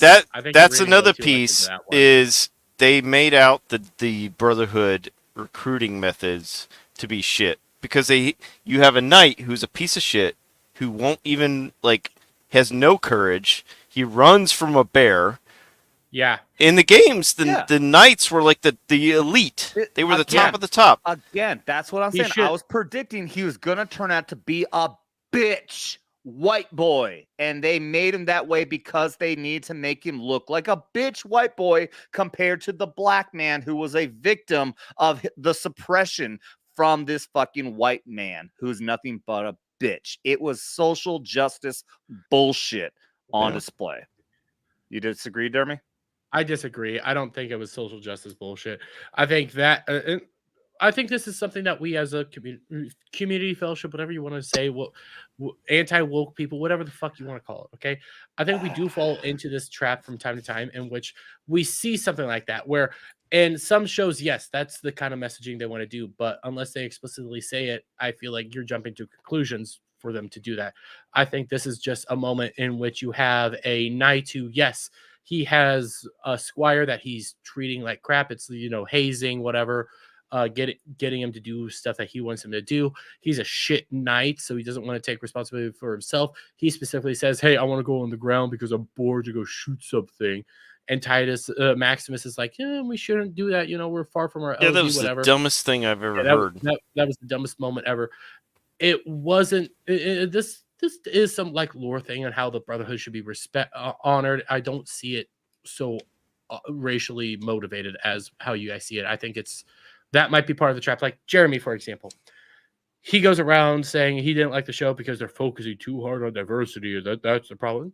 No, there's diversity within Fallout. There's black people in Fallout. There's all this people in Fallout. It's not that big of a deal. But you could see some seeds with like Mall Day, for example, of like wokeness coming in there. I firmly believe Lucy's mother was a lesbian in reality. I firmly believe it. Why else would that shit be going down? That's bullshit. Moldaver and Lucy's mother were definitely hooking up. They were scissoring! Okay, so I will say it because we had this conversation last night on Ballbusters on your show, Dermy. I've even got right up at the top there, I've got this topic. This is my setup for the show tonight. It says, are we the new cancel culture? And I was going to follow up on a discussion last night and to talk about this shit about exactly what you just brought up, that we do here on our side of the political aisle, and especially on our pop culture sphere here, do get oversensitized. We had this discussion last night. So is it that we are becoming a new cancel culture that when we see something like a female lead, we automatically assume it's going to be woke? If we see a multitude of black main characters like Ryan Kinnell, that ultra racist KKK member, does that mean it's going to be focused on black people and it's going to be woke? We talked about this. I've had this discussion. We've said this a few times. I know you've been on the show, Dermy, when I said what my belief is when you talk about what woke is the racial, sexual identity, religion, any of those fucking different categories, when you're looking at diversity, equity, inclusion, are those a main topic of the story? Or is it being way overly used? Or then you can say that is a woke agenda. Yes. Now, with that being said, okay, so like a point being that I've had people tell me that Knock at the Cabin, you know, the main character is a gay couple. Apparently, I'm told it's not actually woke. They are a gay couple, but that's not a main point of the story. It's actually a decent movie, is what I've been told. And I use this as evidence a lot because I've heard people say Arcane, great fucking movie, show on Netflix, fantastic show. I have seen people argue that it is woke. It doesn't make any sense that it is woke because the whole point of the show is, yes, your main character is lesbian. She has a SJW haircut. She's strong, domineering. She goes through fucking hell. Okay, she so gets her ass kicked time and time again. That's not how woke works. So that does sound like that's not a woke product, right? Yeah. Always be on top. But we see these things, and a good example was that the new game of that new JRPG, and I saw somebody doing this, and I almost fell into a trap, and it was thanks to both Adam Renaissance Nerd and Gal that I did not fall into it. I almost did, where somebody was focusing in on one of the characters in the promotional materials, black, and they were saying, well, big point of this was diversity, and see, it's woke, when it wasn't. They've had black characters before. They've had focused on other things before. That's how the game's played. That's some of the properties of the game. It's not woke, but because you see stuff like this, I do think we're oversensitized. I think we're seeing these signs because when it came to Fallout, even I thought Fallout was going to be the wokest shit ever because of Jonathan Nolan opening his mouth over and over again. Right. and it wasn't that woke. Okay, but if I can really make my wasn't. point, if I can make my point at least when we're talking about Maximus, right? Maximus was the black character. Titus was the knight who got Yeah, killed. Titus was the knight. Okay, so the point I'm making with that when I did the entire breakdown is that yes, this is looking at it, you know, with a fucking microscope. I'm really analyzing it and breaking it down. Is it when you just look at it, does it immediately scream woke? No. But when you look at the nuances, when you break it down like the way I'm about to, I'm reading into the mindset of the people who wrote this scene. Understand what I'm saying? The fact that this man is dehumanizing Maximus. Fucking shine my cod piece. You know, the fucking cock piece is really what it is. Fucking put him down below his fucking boot. You will do whatever. He is the man. He is the one in charge. And here's this poor innocent black man is being beaten down, only to turn out that it is a fucking bitch ass weak fucking white boy who's only strong because he has a literal suit of armor. And when you break down the mentality of the kind of people who write this shit, that is their way of creating an analogy to what we have in the real world. And when you have the rich white man who just puts the poor black man down, and all they are. And I don't disagree with that. I don't disagree with how you're doing that at all. I just think how I like to analyze stuff is I need the show to tell me that. I actually need the show, because when I read into like what the directors might be thinking and stuff in that instance, it's like the show's not telling me that, even though I firmly believe Jonathan Nolan is that way. I firmly believe that, because fucking Westworld, come on. When you have he's a wokey, in the Brotherhood. Yes, and I'm still trying to figure out if she's trans or non-binary, because that's fucked up. I still don't know why they didn't just let her be a woman, because the Brotherhood has women.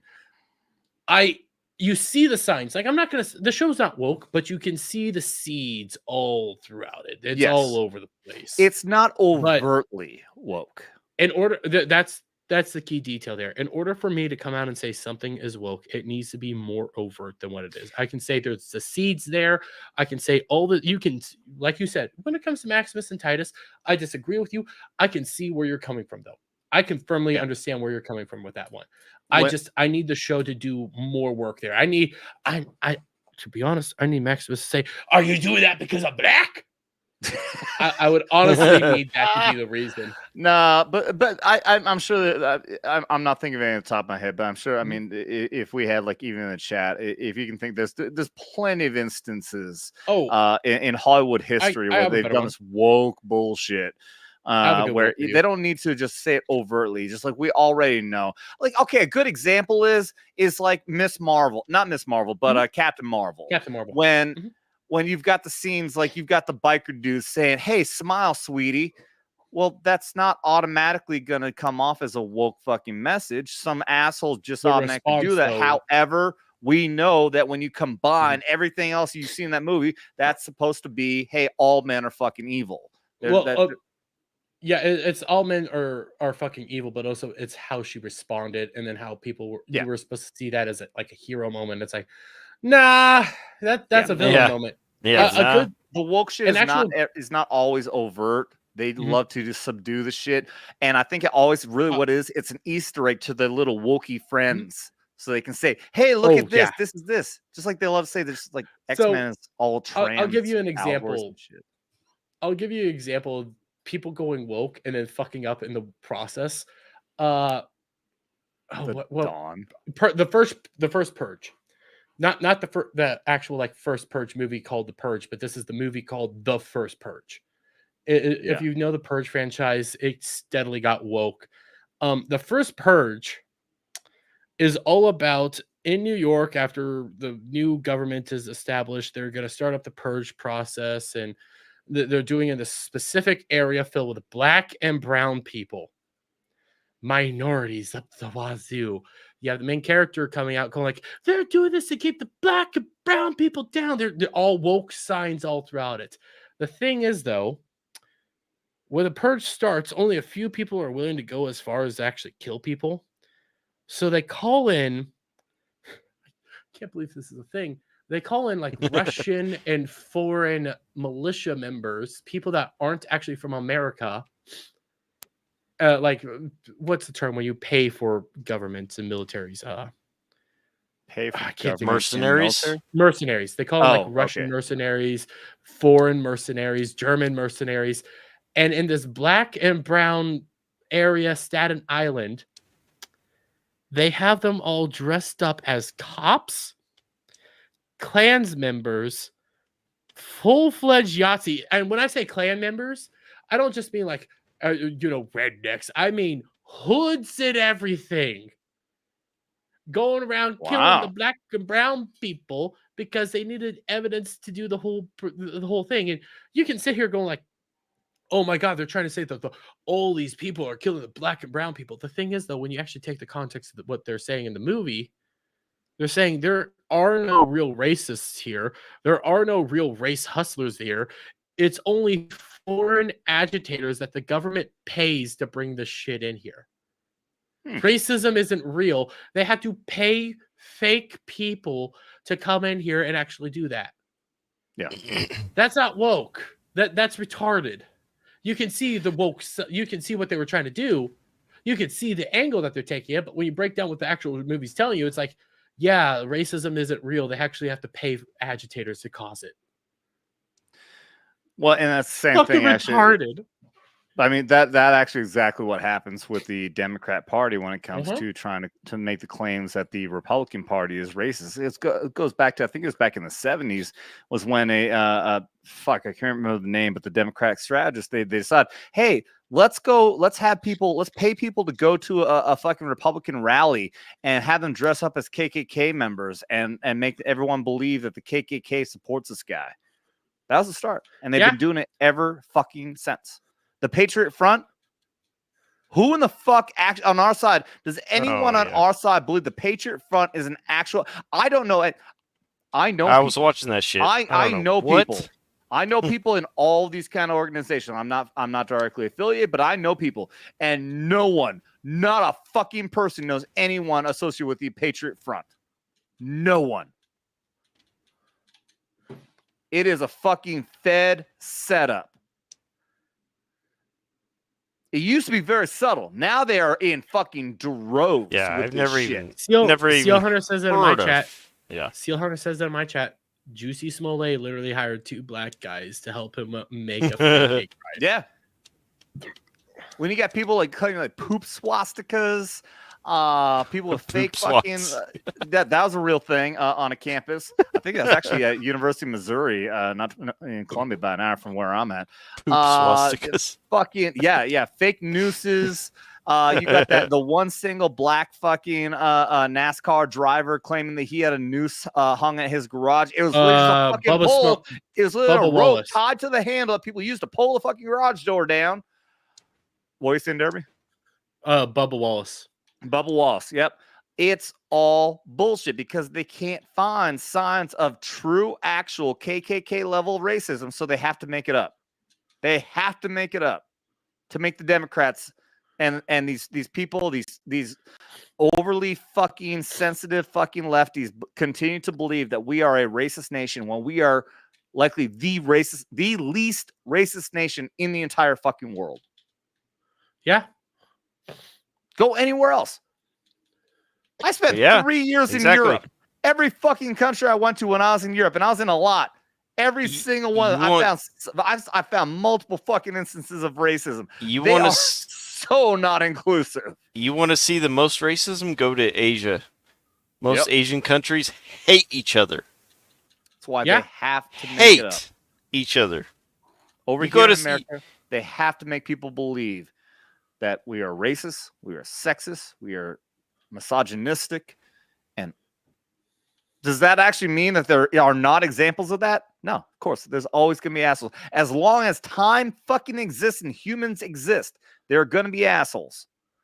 But America is one of the most inclusive nations in the entire fucking world. And they have to do whatever they can to make shit up, to make these fucking leftists continue to believe that we are a bad nation and continue to support these bullshit leftist fucking policies. Yeah. Do not disagree. Yeah, you go. That being said, we're coming up on 3 hours. Let's wrap this fucking shit up.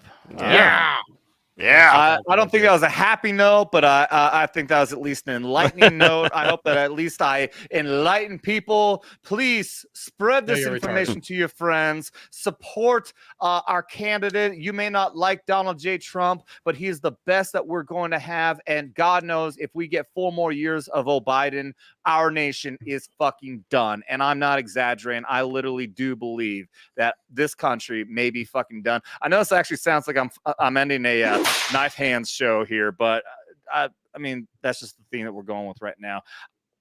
Just fucking you got to get this organization out of our country right now. We've got to get Trump back in to steer the ship in a proper direction. All right, let's Horny Alf. Let's Horny Alf.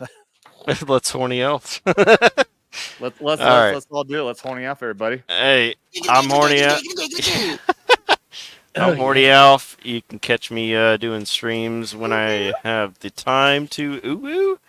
But I tried to do the Friday game streams. I missed this Friday because I'm in the transition period. I'm moving to a new location, so I'm trying to spend more time.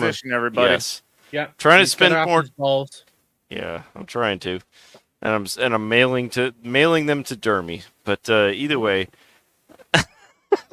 I'm spending my time with my family before I move to a new location without them for at least a short amount of time. But either way, once I get moved and in a new location, I'll be doing a lot more streams because I'll have time. But yeah, come check me out during the week, Fridays and Sunday nights. Tomorrow night we're gonna be doing State of Decay 2. Come check it out. But yeah, it's I'm 121 subs away from 500. So anyone out there who's not subbed to me, give me a sub to this man. Sub to Let him. Alf. Listen, he needs help providing for his 5 children.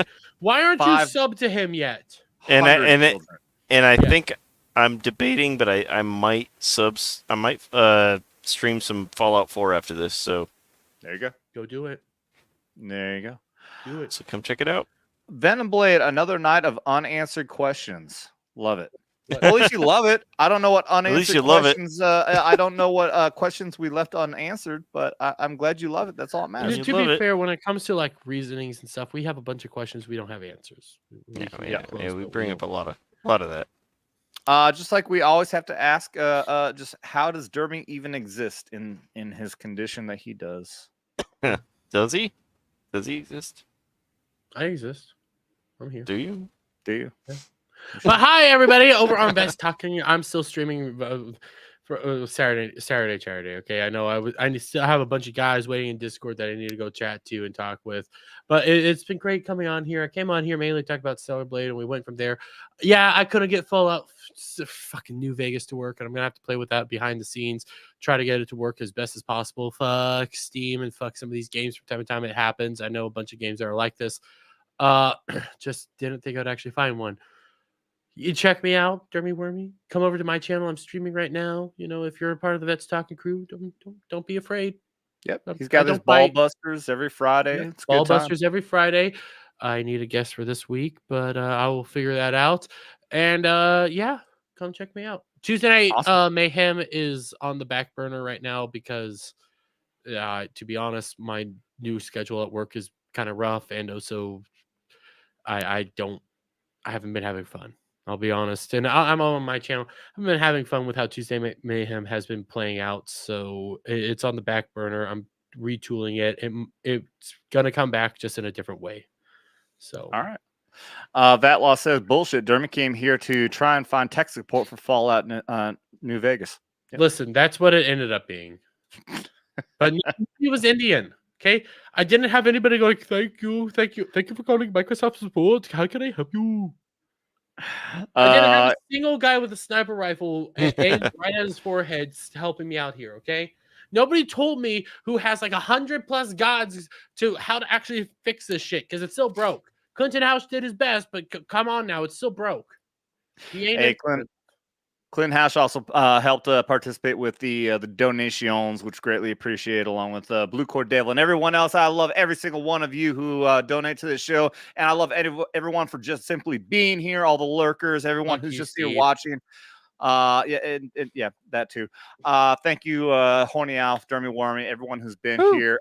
Another good show, everybody. Thank you very much. Look forward to next Thursday. We'll be doing Knife Hands again. Friday, we're doing Hell Divers streams, and then as always, Skinemax Saturday here. As always, and as soon as the credits roll, Dermy and Alf, there's no gonna be after conversation. I'm gonna run to the bathroom and piss like a fucking racehorse. So I'll see you guys later. Streaming, so I'm not gonna be a part of after conversation anymore. Later. So. Everyone out there, thank you guys very much. As always, double tap that like and subscribe and share it's out there with everyone, because you don't gotta be a veteran, just don't get butt hurt. You've been warned. Oh God! Ah!